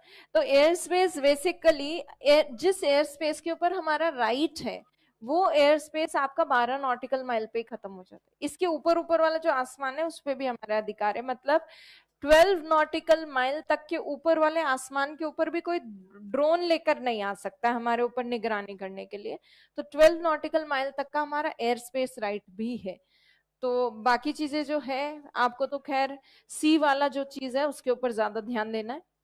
ये क्वेश्चन आया था अभी यूपीएससी प्री में भी आया था। यूपीएससी प्री का भी जो रिसेंटली एग्जाम हुआ है उसमें इससे रिलेटेड कुछ कुछ क्वेश्चंस आए थे। ये तो टाइप हो गया। ठीक है, चलो अभी आगे करें। ये अब किसका नहीं हुआ? All done, just one person. Okay, अब हम इनके बारे में लिखेंगे। समझ में आपको आ गया? आंतरिक जल में पूर्ण अधिकार, complete rights in internal water.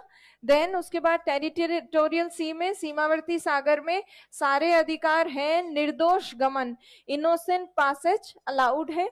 फिर उसके बाद संलग्न सागर, कॉन्टिग्युअस सी, उसमें हमारे पास फाइनेंशियल राइट्स है, वित्तीय अधिकार, हम कस्टम ड्यूटी ले सकते हैं। और इकोनॉमिक जोन में हमारे पास इकोनॉमिक राइट्स हैं, आर्थिक अधिकार हैं, जैसे संसाधनों का दोहन, द्वीपों का निर्माण और अनुसंधान करना। और उच्च सागर में किसी का कोई अधिकार नहीं है। तो यही चीजें हम लिखेंगे, ये यहां लिखी हुई है देखो।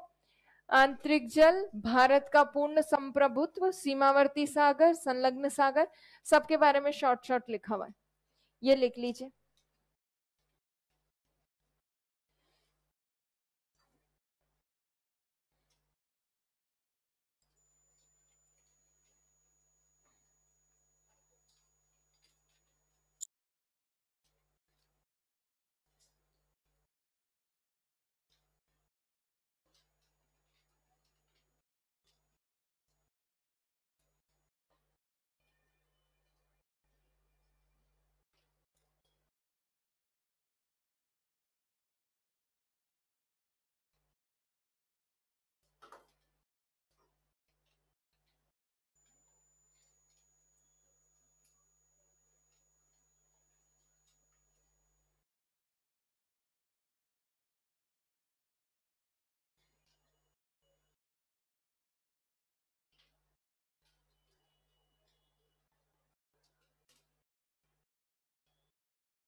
आज टेस्ट नहीं हुआ आपके?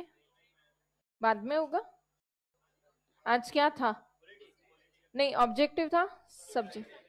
अच्छा, मेरी टेस्ट सीरीज वालों से बात हुई थी तो उन्होंने कहा कि ऑब्जेक्टिव पेपर जब देते हैं उसमें स्टूडेंट्स के पास टाइम कम बचता है। सब्जेक्टिव वाले में तो उनको जैसे 1.5 घंटे का पेपर होता है और 1.25 घंटे तो मिलते ही हैं, तो 15 minutes you get for privacy, आराम से आप टाइम निकाल सकते हो सब्जेक्टिव पेपर में प्राइवेसी का, बट ऑब्जेक्टिव पेपर में प्राइवेसी का टाइम आप नहीं निकाल पाते हो। शायद ऐसा है, या दोनों में दिक्कत नहीं है कोई। अच्छा, ऑब्जेक्टिव में ये भी है कि ऑब्जेक्टिव पेपर आपका क्विकली चला जाता है और उसमें कंप्यूटर में और चेक हो जाता है सीधे, और जल्दी से रिजल्ट आ जाता है। उसमें फिर प्राइवेसी के पन्ने जो हैं वो, क्योंकि एक एक पेजेस ही है, वो इधर उधर मिसप्लेस हो सकते हैं, तो आपके प्राइवेसी वाला सेक्शन सब्जेक्टिव सब्जेक्टिव पेपर जब होगा तब तब कवर कर लेंगे। ये चलेगा, है ना? अभी हो गया सबका, लिख लो जल्दी से।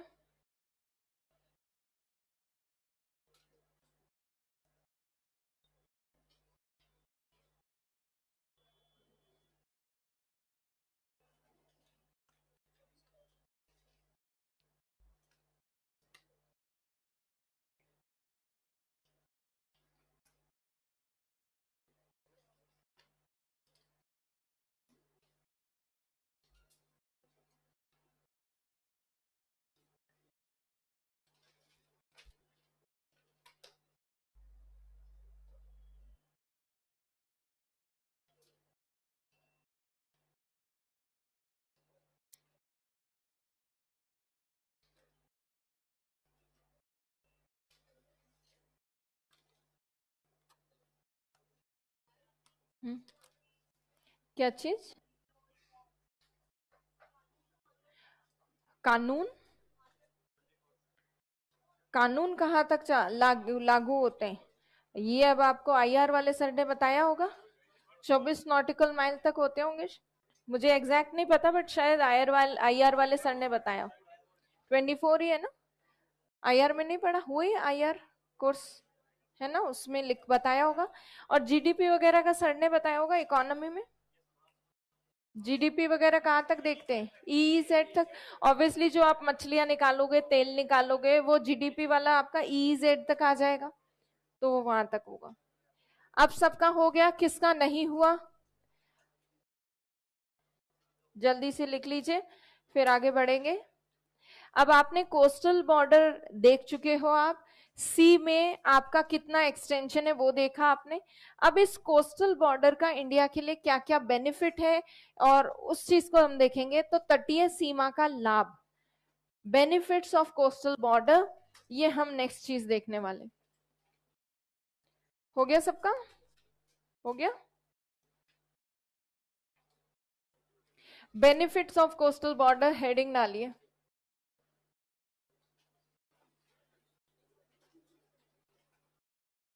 या फिर आप सीधे लिख सकते हो बेनिफिट्स ऑफ कोस्ट लाइन, तट रेखा के लाभ।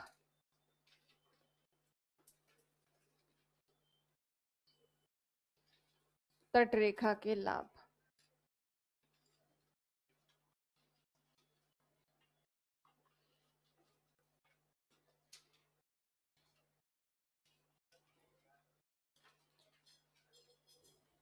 अब तट रेखा के लाभ क्या है वो देखिए। इतनी लंबी जो भारत की तटरेखा है, ये भारत को उपमहाद्वीप सब कॉन्टिनेंट का टाइटल दिलाती है। अब सब कॉन्टिनेंट क्या होता है ये तो हम बाद में देखेंगे, पर सब कॉन्टिनेंट का टाइटल दिलाती है। अभी शॉर्ट में बताऊंगी कि उप महाद्वीप क्या होता है, डिटेल में बाद में डिस्कस करेंगे। किसी भी महाद्वीप का एक ऐसा हिस्सा जो ज्योग्राफिकली, भौगोलिक दृष्टि से अपनी एक पृथक पहचान रखता हो, अपनी एक अलग आइडेंटिटी रखता हो ज्योग्राफिकली, कोई कॉन्टिनेंट के अंदर कोई पर्टिकुलर पार्ट, तो उसको क्या कह देते हैं? सब कॉन्टिनेंट। कॉन्टिनेंट का स्मॉलर पार्ट या स्मॉलर वर्जन, तो उसको सब कॉन्टिनेंट कहते हैं। और इंडिया को सब कॉन्टिनेंट का टाइटल मिला हुआ है। ये देखो, अगर आप एशिया कॉन्टिनेंट में इंडिया और इंडिया के आसपास वाले जो कंट्रीज हैं वो कलेक्टिवली सम्मिलित रूप से कहलाते हैं भारतीय उपमहाद्वीप, इंडियन सब कॉन्टिनेंट। इंडियन सब कॉन्टिनेंट इसलिए कहलाता है वो क्योंकि उत्तर में तो है बहुत सारी पर्वत श्रेणियां, नॉर्थ में माउंटेन रेंजेस इसको एशिया के बाकी पार्ट से अलग करिए, एक बाउंड्री बना रही है नॉर्थ की तरफ। नॉर्थ और वेस्टर्न और ईस्टर्न साइड में पूरी बाउंड्री बनी हुई है माउंटेन्स की वजह से, और सदर्न पार्ट में बाउंड्री बनी हुई है किसकी वजह से, सी की वजह से। तो इस कोस्टल बॉर्डर की वजह से इंडिया को सब कॉन्टिनेंट का टाइटल मिला है। अकेले कोस्टल बॉर्डर की वजह से नहीं मिला है, कोस्टल बॉर्डर प्लस माउंटेन्स जो है ऊपर उनकी वजह से मिला है, बट कोस्टल बॉर्डर उनमें से एक रीजन है। तो इसीलिए सबसे बड़ा बेनिफिट तो है कि उपमहाद्वीप की संज्ञा मिलती है भारत को। दूसरा, भारत की जलवायु के ऊपर, इंडिया के क्लाइमेट के ऊपर कोस्ट लाइन का प्रभाव पड़ता है। कैसे प्रभाव पड़ता है? तो आपको पता है भारत की तटीय सीमा है, कोस्टल बॉर्डर है, इसीलिए भारत में मॉनसून पवने आती है मॉइस्चर लेके और इंडिया में बारिश करती है। तो मॉनसून रेनफॉल, मॉनसून वर्षा कोस्टल बॉर्डर की वजह से ही प्राप्त होती है, मॉनसून वर्षा।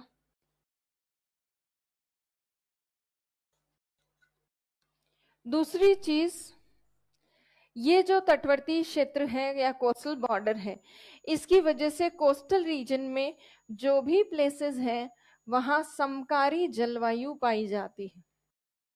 समकारी जलवायु मतलब मॉडरेट क्लाइमेट देखने को मिलता है, मॉडरेट क्लाइमेट। अब ये मॉडरेट क्लाइमेट क्या होता है? तो देखिए, ये जो है कोस्टल बॉर्डर, इस तट के पास जो भी प्लेसेस है, जैसे फॉर एग्जांपल मुंबई है, मुंबई, मुंबई बिल्कुल पानी के पास में है, यहाँ पानी है। तो पानी के आसपास होने के कारण मुंबई में क्या देखने को मिलता है, पानी का नेचर कैसा होता है, जल्दी से गर्म या ठंडा नहीं होता। तो गर्मियों में पानी ज्यादा गर्म नहीं होता और सर्दियों में पानी ज्यादा ठंडा नहीं होता। इसीलिए जब गर्मियां होती है तो पानी ठंडा होता है, और ठंडे पानी की वजह से ये जो पानी के पास लैंडमास है, यहाँ गर्मी ज्यादा नहीं पड़ती है, जितनी नॉर्थ इंडिया में पड़ती है उतनी नहीं पड़ती है। सर्दियों में पानी ठंडा नहीं होता ज्यादा, तो इसीलिए पानी में थोड़ी सी ऊष्मा होती है, हीट होती है, उसकी वजह से ये इसके आसपास वाले पानी के कांटेक्ट में जो लैंड मासेस हैं उनमें इतनी ज्यादा ठंड नहीं पड़ती है। तो मीडियम टेम्परेचर होता है, मीडियम क्लाइमेटिक कंडीशंस होती है, समकारी जलवायु जिसको कहते हैं। जैसे आपने सुना होगा मुंबई में ठंड बहुत ज्यादा नहीं पड़ती है, वहां के लोग कोई खास जैकेट्स वगैरह की उनको जरूरत नहीं होती। वो बात अलग है कि वो फैशन के चक्कर में पहनते हैं, वरना वहां ठंड नहीं पड़ती इतनी। तो जितनी हमारे यहाँ ठंड पड़ती है नॉर्थ इंडिया में, और जितनी हमारे यहाँ गर्मी पड़ती है, उतनी गर्मी उन लोगों के वहां पर नहीं पड़ती, because of effect of water, जल के प्रभाव के कारण। तो समकारी जलवायु रहती है। फिर उसके अलावा नेक्स्ट पॉइंट अगर हम देखें तो ट्रेडिंग के काम आता है, व्यापार के काम आती है कोस्ट लाइन, क्योंकि कोस्ट लाइन पे बनते हैं बहुत सारे पोर्ट्स, बंदरगाह, और बंदरगाह जो होते हैं उनका उपयोग किया जाता है अंतरराष्ट्रीय व्यापार के लिए, इंटरनेशनल ट्रेडिंग के काम आते हैं। फिर उसके अलावा हाँ, ब्लू इकोनॉमी कह सकते हो। फिर कनेक्टिविटी प्रोवाइड करवाता है कोस्टल बॉर्डर, दूसरे जो देश हैं उनके साथ हम संपर्क आसानी से साध सकते हैं तटीय सीमा के कारण। अब ये कैसे हुआ? तो आप देखोगे नॉर्थ इंडिया में तो इंडिया सराउंडेड है ऐसे कंट्रीज से लैंड बॉर्डर के आसपास जहां पे कंट्रीज के साथ हमारे कोई खास रिलेशनशिप अच्छे नहीं है, और अच्छे रिलेशन ना होने की वजह से हम लोगों को वो कंट्रीज रास्ता ही नहीं देती है सेंट्रल एशिया की तरफ और बाकी एरिया में। जैसे पाकिस्तान हमें रोडवेज देता ही नहीं, रोड का रास्ता ही नहीं देता, सड़क मार्ग। इधर हमारे चाइना से भी अच्छे संबंध नहीं है, तो हम सड़क के माध्यम से रशिया जा ही नहीं सकते और भी किसी एरिया में जा ही नहीं सकते। तो ये तो ब्लॉक है लैंडमास वाले एरिया में, जहां पे भी स्थलीय सीमा होती है देशों के साथ विवाद हो जाते हैं, और उसकी वजह से हमें कनेक्टिविटी नहीं मिल पाती। और हमारी कनेक्टिविटी स्थलीय सीमा में निर्भर करती है उस देश के साथ हमारे रिलेशन कैसे हैं। जबकि जलीय सीमा में ऐसी कोई बाध्यता, ऐसा कोई कंपल्शन नहीं होता है। जलीय सीमा में आप देखोगे तो मान लो इधर अफ्रीका है, अफ्रीका, यहाँ पर ये वेस्ट एशिया और फिर ये पाकिस्तान वगैरह, और आगे यहाँ यूरोप आ जाता है, नीचे यहाँ पर म्यांमार और बांग्लादेश, और यहाँ पर इंडोनेशिया, नीचे ऑस्ट्रेलिया, और इधर है इंडोनेशिया या क्या कहते हैं फिलीपींस, ऊपर जापान वगैरह। तो आप इंडिया से कोस्टल बॉर्डर के थ्रू सीधे आप वेस्ट एशिया पहुंच जाओ, आप पहुंच जाओ ईरान इराक पहुंच जाओ, आप अफ्रीका चल जा सकते हो सीधे, किसी की परमिशन की जरूरत नहीं है। आप सीधे जा सकते हो यूरोप तक, आप जा सकते हो यहाँ पे म्यांमार, सिंगापुर चले जाओ, इंडोनेशिया चले जाओ, ऑस्ट्रेलिया चले जाओ, आप फिलीपींस चले जाओ, जापान तक जा सकते हो, तो रशिया जा सकते हो। तो हमारे जहाज जो हैं शिप्स, वो आयरन एंड स्टील लेकर खास तौर पर इवन कई जगह जाते हैं, स्पेशली आयरन हमारा एक्सपोर्ट होता है, वो एक्सपोर्टेड आयरन जो है वो शिप्स के माध्यम से जापान तक भी जाता है। तो कोई रोक टोक नहीं है, कोई हमें बांध नहीं सकता है कि आप नहीं जा सकते। तो कोस्टल बॉर्डर की वजह से हमारी कनेक्टिविटी बहुत ज्यादा एरिया में हो गई है, तो संपर्क साधने में सहायक है। उसके अलावा तटीय सीमा के कारण टूरिज्म, हमें पर्यटन की सुविधा उपलब्ध होती है। कोस्टल बॉर्डर होगा तो हमारे पास बीचेस होंगे, और बीचेस पे बहुत सारे टूरिस्ट स्पॉट्स होते हैं। गोवा है, हाँ दमन दीव में जाते हैं लोग खास तौर पे, यहाँ केरल में जाते हैं लोग, तमिलनाडु चेन्नई के कोस्टल रीजन पे घूमने जाते हैं। तो हमारे पास घूमने जाने के लिए बहुत सारे कोस्टल रीजन हैं। तो तटीय सीमा टूरिज्म के दृष्टि से भी हमारे लिए लाभदायक है। फिर कोस्टल बॉर्डर की वजह से हमें ओशनिक रिसोर्सेस तक पहुंच मिलती है। समुद्री जो संसाधन होते हैं जैसे मछलियां, तेल, गैस, ये सब हम ऑब्टेन कर पाते हैं क्योंकि हमारे पास कोस्टल बॉर्डर है। अगर ये नहीं होता तो नहीं कर पाते। जैसे नेपाल के पास थोड़ी है गैस, नेपाल के पास कोई ऑयल के सोर्सेज भी नहीं है, तो हमारे पास तो है, बिकॉज वी आर लकी। तो ये ओशनिक रिसोर्सेस तक भी हमारी पहुंच स्थापित हो सकती है। फिर स्ट्रैटेजिक और सिक्योरिटी पॉइंट ऑफ व्यू से भी ये हमारे लिए बेनिफिट है, या सामरिक और सुरक्षा की दृष्टि से भी तटीय सीमा लाभदायक है। कैसे लाभदायक है, पहले सिक्योरिटी के पॉइंट ऑफ व्यू से देखते हैं। जहां पर स्थलीय सीमा होती है, लैंड बॉर्डर होती है, वहां पे घुसपैठ गतिविधियां बहुत आसान होती है, इनफिल्ट्रेशन बहुत इजी होता है। बस ऐसे बॉर्डर ही तो क्रॉस करना है, मतलब छुपते छुपते छुपते छुपाते और तो सिक्योरिटी लैंड बॉर्डर की इतनी ज्यादा स्ट्रांग मतलब नहीं कर सकते, कोई भी लोग कभी भी आ सकते हैं, जबकि कोस्टल बॉर्डर पे इतना आसानी से कोई नहीं आ सकता है। हालांकि वहां से भी आते हैं, इन्फिल्ट्रेशन वहां से भी होता है, बट इतना इजी नहीं होता, क्योंकि दूर से समुद्र में से कोई अगर आ रहा है, तैरता हुआ भी आ रहा है, जहाज में भी आ रहा है, तो दिखता है। और कोस्ट लाइन जो कोस्ट गार्ड्स जो होते हैं वो चौकसी रखते हैं, पूरा ध्यान रखते हैं कोई आ नहीं जाए। तो सिक्योरिटी के पॉइंट ऑफ व्यू से ज्यादा बेटर है ये। स्ट्रैटेजिक सामरिक दृष्टि से महत्व, तो आप देखोगे इंडिया का जो कोस्टल बॉर्डर है वो कुछ इस तरह का है, सदर्न इंडिया, कि वो पेनिनसुला पूरा इंडियन ओशन के नदन पार्ट में एक्सटेंडेड है, फैला हुआ है, और हिंद महासागर को दो हिस्सों में बांटता है, अरब सागर और बंगाल की खाड़ी। स्पेशली नॉर्थ इंडिया में डोमिनेटेड है इंडिया का पेनिनसुला, इसीलिए पूरे इंडियन ओशन का नाम ही पड़ गया इंडियन ओशन, हिंद महासागर। तो हमारा ज्योग्राफिकली इतना अच्छा लोकेशन है कि यहाँ ओशन का नाम भी हमारे नाम से पड़ गया है। तो हमारा बिग ब्रदर सिंड्रोम जो है जिसको कहते हैं, वो एक तरह से हमने तो कुछ नहीं किया, पर वो ऐसे ही लगता है लोगों को कि हाँ ऐसा कुछ है, और इसीलिए यूएसए जैसे जो देश है वो हमारे साथ दोस्ती करना चाहते हैं। अगर इंडियन ओशन में किसी को अपनी धाक बनानी है तो हमसे दोस्ती करनी पड़ेगी, नहीं तो यहाँ दाल नहीं गलेगी। तो हमारा स्ट्रैटेजिक पॉइंट ऑफ व्यू से भी हमारे लिए इंपॉर्टेंट है, हम स्ट्रैटेजी बना सकते हैं कौन से देश के साथ हमें संबंध बनाने नहीं बनाने। हाँ,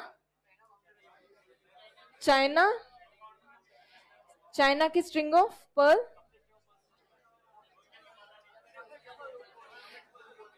चाइना कोशिश कर रहा है इंडियन ओशन में अपना प्रभुत्व स्थापित करने की, स्ट्रिंग ऑफ पर्ल्स पॉलिसी के थ्रू, मोतियों वाली जो वो है ना, उसके थ्रू बहुत सारे आइलैंड्स को ऑक्यूपाई कर रहा है। बट हमें ऐसा कुछ करने की जरूरत नहीं है। हमारे तो बड़े बड़े 2 आइलैंड्स हैं, अंडमान निकोबार है, लक्षद्वीप जैसे आइलैंड्स हैं, हमारे आसपास के देशों के साथ अच्छे संबंध भी हैं। और हाँ, और हम इंटरनेशनल लॉस को फॉलो करते हैं, तो वो सबसे हमारे, हम वी आर लाइक एथिकली और लॉ के अकॉर्डिंग हम लोग सब कुछ सही करते हैं। चाइना उन सब चीजों को सही नहीं करता, पर क्या करें, भलाई का जमाना नहीं है ना, ज्यादा भला होना भी सही नहीं है, पर क्या कर सकते हैं। तो ये बेनिफिट्स हैं कोस्टल बॉर्डर के, इनको हम लिखने वाले हैं। पर क्या कोस्टल बॉर्डर के केवल बेनिफिट्स होते हैं? क्या इसके कोई नेगेटिव इम्पैक्ट नहीं होते? होते हैं। जैसे आपको आपदाओं का सामना करना पड़ता है, डिजास्टर्स का सामना करना पड़ता है, जैसे सुनामी, चक्रवात, साइक्लोन, ये अक्सर आते रहते हैं। फिर उसके अलावा पायरेट्स जो होते हैं, समुद्री लुटेरे, इनका डर बना रहता है। कौन से पायरेट्स का डर बना रहता है इंडिया में?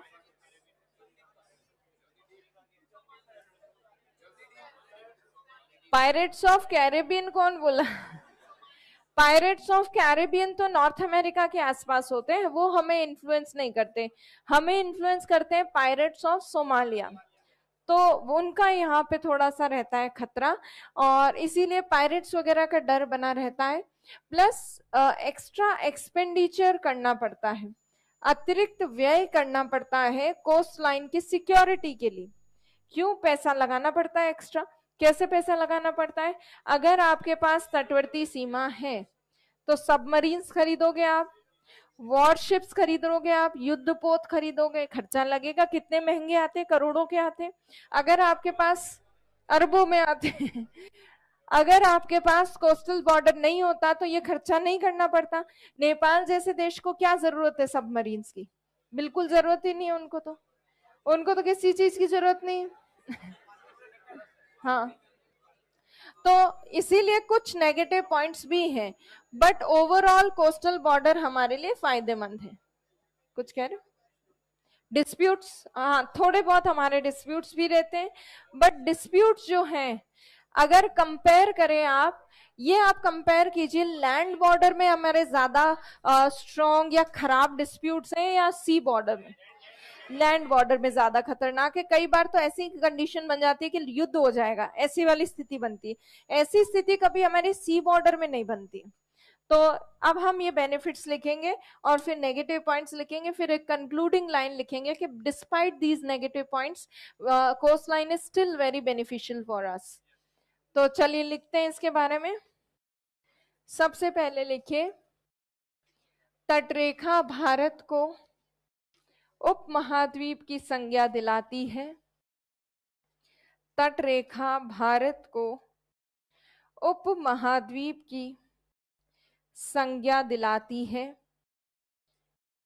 Coastline provides the title of coastline provides the title of subcontinent to India, title of subcontinent to India।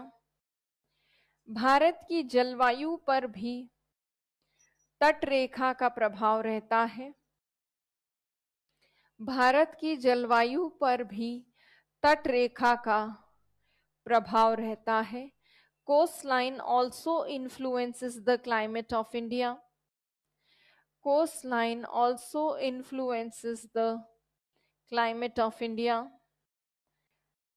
Bharat पर प्रभाव रहता है, जलवायु पर भी प्रभाव रहता है। जैसे तटरेखा के कारण भारत में मॉनसून वर्षा प्राप्त होती है। जैसे तटरेखा के कारण भारत में मॉनसून वर्षा प्राप्त होती है। For example, monsoon rainfall is received. For example, monsoon rainfall is received in India because of coastline. received in India because of coastline। और इसी पॉइंट में आगे लिखिए, तट रेखा के निकट स्थित स्थानों में, तट रेखा के निकट स्थित स्थानों में the regions located near the coastline, the regions located near the coastline have moderate climatic conditions, have moderate climatic conditions। तट रेखा के निकट स्थित स्थानों में समकारी जलवायु पाई जाती है, समकारी जलवायु पाई जाती है।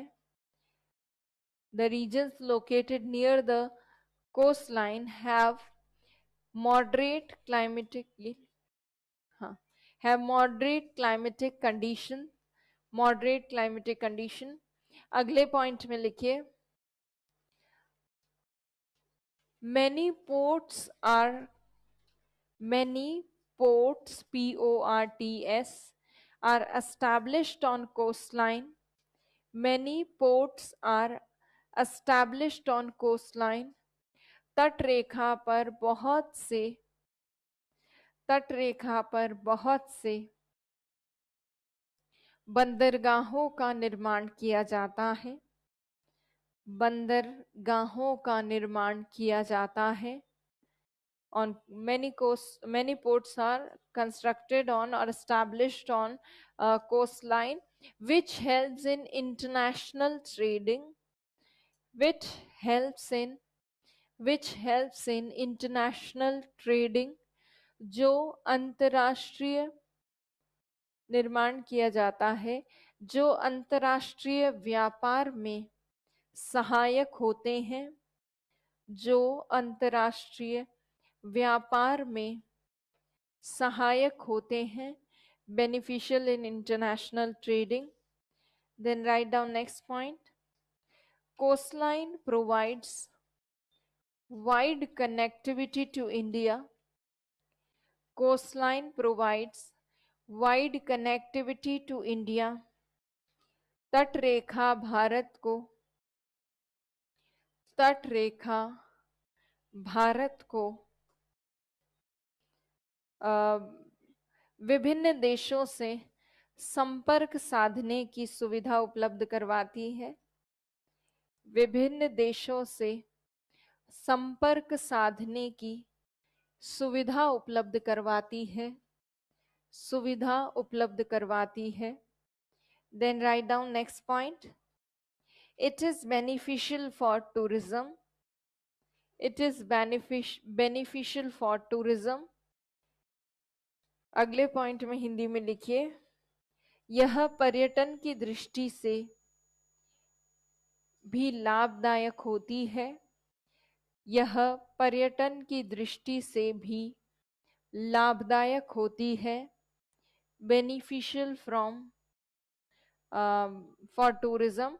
उसके बाद right down next point, because of coastline we can access oceanic resources, because of coastline we can access oceanic resources. तट रेखा के कारण हम समुद्री संसाधनों तक पहुंच स्थापित कर सकते हैं, तट रेखा के कारण हम समुद्री संसाधनों तक पहुंच स्थापित कर सकते हैं। Because of coastline we can access oceanic resources. फिर उसके बाद आगे लिखिए, अगले पॉइंट में, तट रेखा का सामरिक एवं सुरक्षा की दृष्टि से महत्व है, तट रेखा का सामरिक एवं सुरक्षा की दृष्टि से महत्व है। Coastline is beneficial from strategic and security point of view, coastline is beneficial from strategic and security point of view, Now write down negative impact of coastline. तट रेखा के नकारात्मक प्रभाव, तट रेखा के नकारात्मक प्रभाव। लास्ट लाइन क्या लिखा है? तट रेखा सुरक्षा एवं सामरिक दृष्टि से भी महत्व रखती है या महत्वपूर्ण है। तट रेखा सुरक्षा एवं सामरिक दृष्टि से भी महत्व रखती है। आगे लिखिए, तट रेखा के नकारात्मक प्रभाव, नेगेटिव इम्पैक्ट्स ऑफ कोस्टलाइन। सबसे पहला पॉइंट लिखिए, तट रेखा के कारण सुनामी, तट रेखा के कारण सुनामी,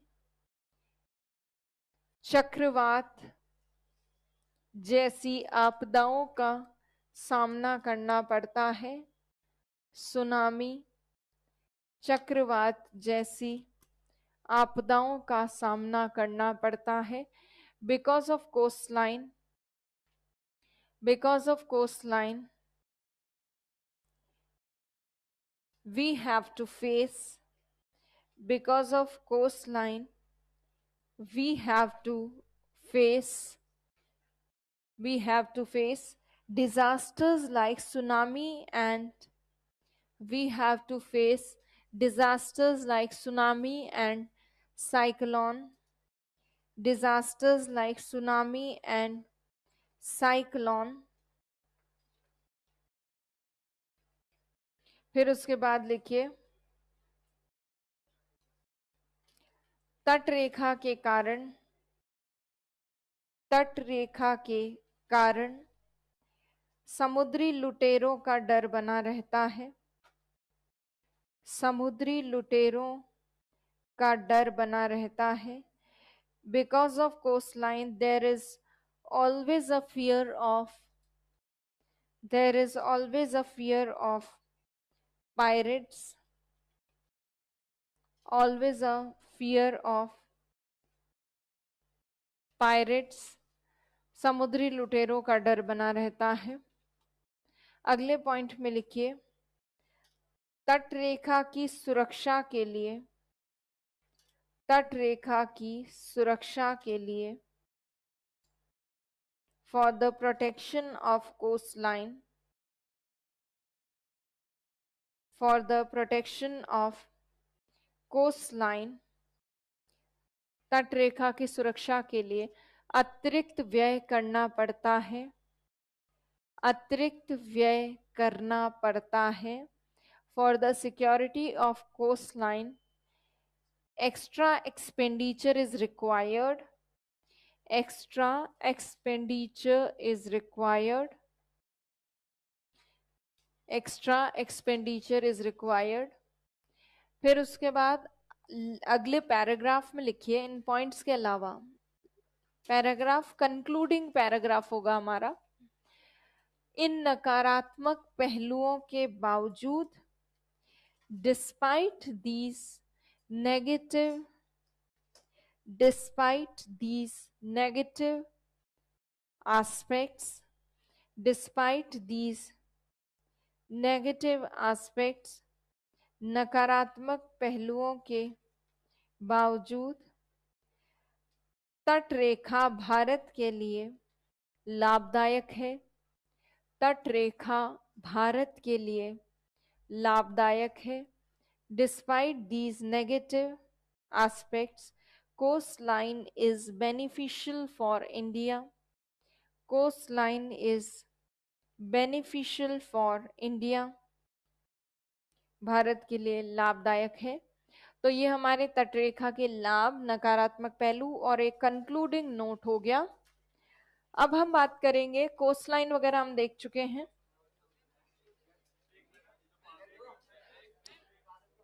अभी 11 नहीं बजे हैं, बजने दो, बजने दो, उसके बाद करेंगे। छोटी छोटी चीजें हैं, वो 2-4 चीजें कर लेते हैं।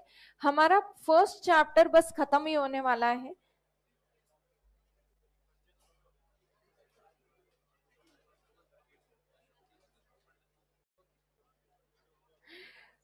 ये बोल रहे हैं मैडम B6 से B10 में विकास सर ने बोला था कि इंडियन ज्योग्राफी में आप यूएन क्लॉज के बारे में पढ़ेंगे, हमें सर ने कुछ नहीं बताया। तो आप लोगों को B11 को भी कुछ बोला था? B11 को भी कुछ बोला था क्या? ऐसा कुछ है ही नहीं। यूएन क्लॉज जो है, united nation convention on laws of sea, इसका हिंदी में अर्थ होता है संयुक्त राष्ट्र समुद्री कानूनों से संबंधित एक सम्मेलन हुआ था 1982 में। सारे देशों की हुई मीटिंग में डिसाइड किया कि भाई जिनके पास समुद्र है या कोस्ट लाइन है, उनका समुद्र में कितना अधिकार होगा, और अधिकार उनको थोड़ा सा देना जरूरी है। नहीं तो कल को अगर समुद्र खुला हो तो आपकी तटरेखा के पास दुश्मन अपना जो है जहाज लेकर आ जाए, आप पे हमला कर दे, तो वो तो सुरक्षा नहीं हुई। तो इसीलिए इंटरनेशनल लेवल पे तय किया गया कि जिनकी कोस्ट लाइन होती है उनके आसपास थोड़ा थोड़ा सागर उन देशों को अधिकार पूर्वक दिया जाना चाहिए। अब कितना दिया जाना चाहिए वो तय किया गया, किसमें? उस सम्मेलन में तय किया गया। और जो तय किया गया वो हमने पढ़ा कि क्या तय किया गया था। उसमें तय किया गया कि एक आंतरिक जल होगा, उसमें डिसाइड हुआ कि एक सीमावर्ती सागर होगा, टेरिटोरियल सी होगी, कॉन्टिग्युअस सी होगी, संलग्न सागर होगा, अनन्य आर्थिक क्षेत्र होगा, और उच्च सागर जहां आ जाएगा वहां सभी देशों का अधिकार खत्म हो जाएगा। यही है यूएन क्लॉज, और कुछ नहीं है। और इसको कौन फॉलो नहीं करता है? चाइना। हाँ, तो वो कई वो बेशर्मी होती है ना, तो नहीं करते तो नहीं करते, अब क्या करें। अब देखो, भारत का सर्वोच्च बिंदु, इंडिया का हाईएस्ट पॉइंट अगर आपसे कहीं पूछ लिया जाए, K2 गॉडविन ऑस्टिन, 8611 मीटर इसकी हाइट है, और ये यहां पर है लगभग। कहीं आपने पढ़ा होगा कुछ नोट्स में या कुछ किताबों में कि कंचनजंगा भारत की सबसे ऊंची चोटी। K2 को कुछ जगह ऊंची चोटी नहीं मानते हैं। इसका कारण क्या है कि पीओके में है वो, इसलिए उसको नहीं मानते हैं। पर पीओके हमारा ही पार्ट मानते हैं, हम अभी तक उसको अपना अधिकार मानते हैं। हमने आज तक इंडिया का मैप उसको चेंज नहीं किया है। पीओके वाला पार्ट आज भी हम इंडिया के मैप में बताते हैं। तो हम लोग एक जो ट्रू इंडियन होगा वो तो उसका पार्ट मानेगा। तो पीओके वाला जो हिस्सा है उसमें हमारी सबसे ऊंची चोटी हो सकती है। तो वैसे तो K2 हमारी सबसे ऊंची चोटी है। मान लो ऑप्शन में आपको K2 ना मिले तो आप क्या सेलेक्ट कर सकते हो? कंचनजंगा। K2 की हाइट तो है 8611 मीटर, कंचनजंगा जो मैं बता रही हूँ उसकी 8598 मीटर है। कई जगह कंचनजंगा की हाइट 8586 मीटर भी दी जाती, पर लगभग 85 मतलब 80 मीटर या 90 मीटर के आसपास इसकी हाइट है कंचनजंगा की। तो फ्री इंडिया जो है, या जिसमें अनडिस्प्यूटेड इंडिया है, अविवादित क्षेत्र में सबसे ऊंची चोटी है कंचनजंगा जो यहाँ है, और विवादित क्षेत्र में सबसे ऊंची चोटी है K2। भारत का निम्नतम बिंदु जो है उसका नाम है, लोवेस्ट पॉइंट का नाम है कुट्टनाड क्षेत्र। भारत का निम्नतम बिंदु केरल में कुट्टनाड। अब कौन कौन से डिस्ट्रिक्ट्स में है वो ज्यादा इंपॉर्टेंट नहीं। कुट्टनाड समुद्र तल से, सी लेवल से 2 मीटर नीचे है, इसलिए हमने माइनस लगाया है। तो समुद्र तल से 2 मीटर नीचे है ये भाग, और यहां पर है। और कुट्टनाड में इतने नीचे क्षेत्र में चावल की खेती होती है। वर्ल्ड में कहीं पे भी समुद्र तल से नीचे चावल की खेती नहीं होती। कुट्टनाड एकमात्र ऐसा प्लेस है जहां समुद्र तल से नीचे चावल की खेती की जाती है, वो भी ट्रेडिशनल मैनर में की जाती है, परंपरागत तरीके से जो पहले हजारों सालों से होती आ रही है उसी तरह से वो खेती करते हैं। और वहां वो इस तरह की राइस की प्रजाति उगाते हैं जो कि सॉल्ट रेजिस्टेंट होती है, जो मतलब ऐसे थोड़ी लवणता को सह सकती है। इस तरह की चावल की प्रजाति को लगाते हैं। तो ऊंचा और नीचा क्षेत्र भारत का कौन सा, उनके नाम लिखने हैं बस। ये आलापूजा, कोट्यम, ये लिखने की कोई खास जरूरत नहीं है। आप बस उच्चतम बिंदु और निम्नतम बिंदु लिखो।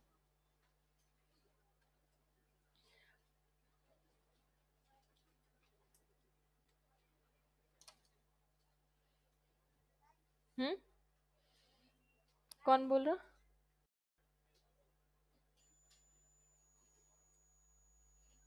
लिखो इसको, हाईएस्ट और लोवेस्ट पॉइंट।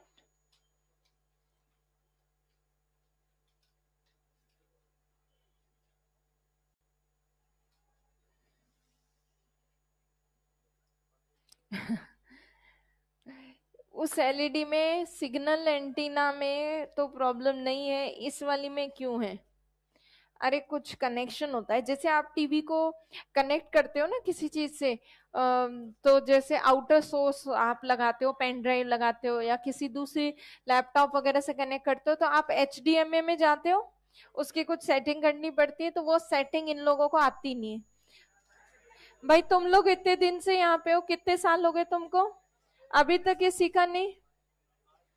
हाँ, वायर वायर घूम गया, वायर है ही नहीं, खराब हो गया, नया वायर लेके आना आज।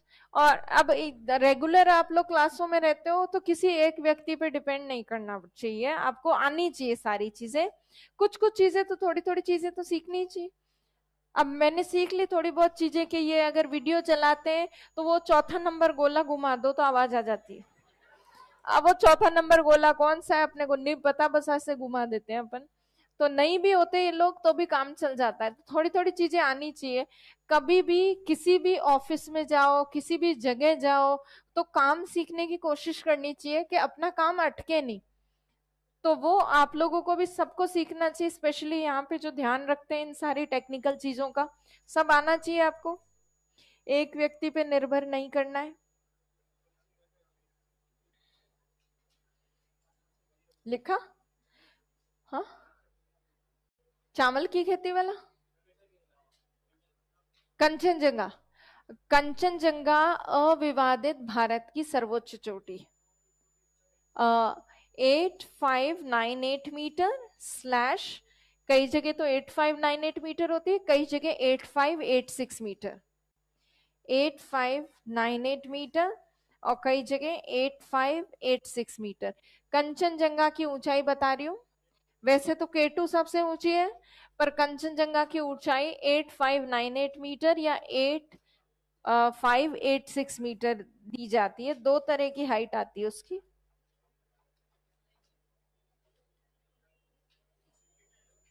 हाँ, सिक्किम और नेपाल के बॉर्डर पर है कंचनजंगा, सिक्किम और नेपाल के बॉर्डर पर है यहां पर। और कंचनजंगा की हाइट है, जंगा,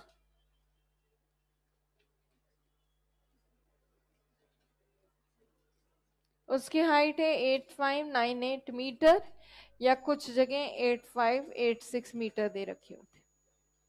एग्जाम में जो ऑप्शन दे रखा हो उसको सिलेक्ट कर लो, 8598 दे रखा है तो वो सेलेक्ट कर लो, क्योंकि लेटेस्ट जो हाइट्स हैं वो ज्यादा ऊंची है।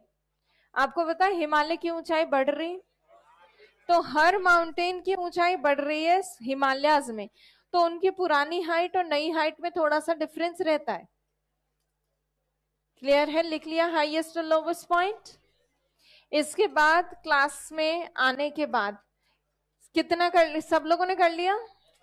कुट्टनाड। अच्छा, कुट्टनाड जहां लिखा है यहां लिख लीजिए, यहां समुद्र तल से नीचे चावल की खेती की जाती, यहां समुद्र तल से नीचे चावल की खेती की जाती है। In this region rice cultivation is done below sea level. In this region rice cultivation is done below sea level. समुद्र तल से नीचे चावल की खेती की जाती है। लिख लिया? और वर्ल्ड में कोई ऐसा दूसरा स्थान नहीं है, इसी जगह करते हैं ऐसा, बाकी किसी जगह नहीं होता। लिख लिया? और अब आप देखो, अभी समय हो रहा है 11:04, चलो 5 मान लो, और आपको टाइम दिया जाता है ब्रेक का 10 मिनट्स, तो आप 11:15 या 11:20 तक तो आ ही जाए क्लास, ठीक है? चलो, हाँ, नहीं मैं यहीं पे हूँ, वहां कहाँ जाऊंगी, धक्के खाऊंगी, यहीं बैठी हूँ। चलो आप लोग जाओ, जाके आओ। लो ब्रेक आप लोग, जाने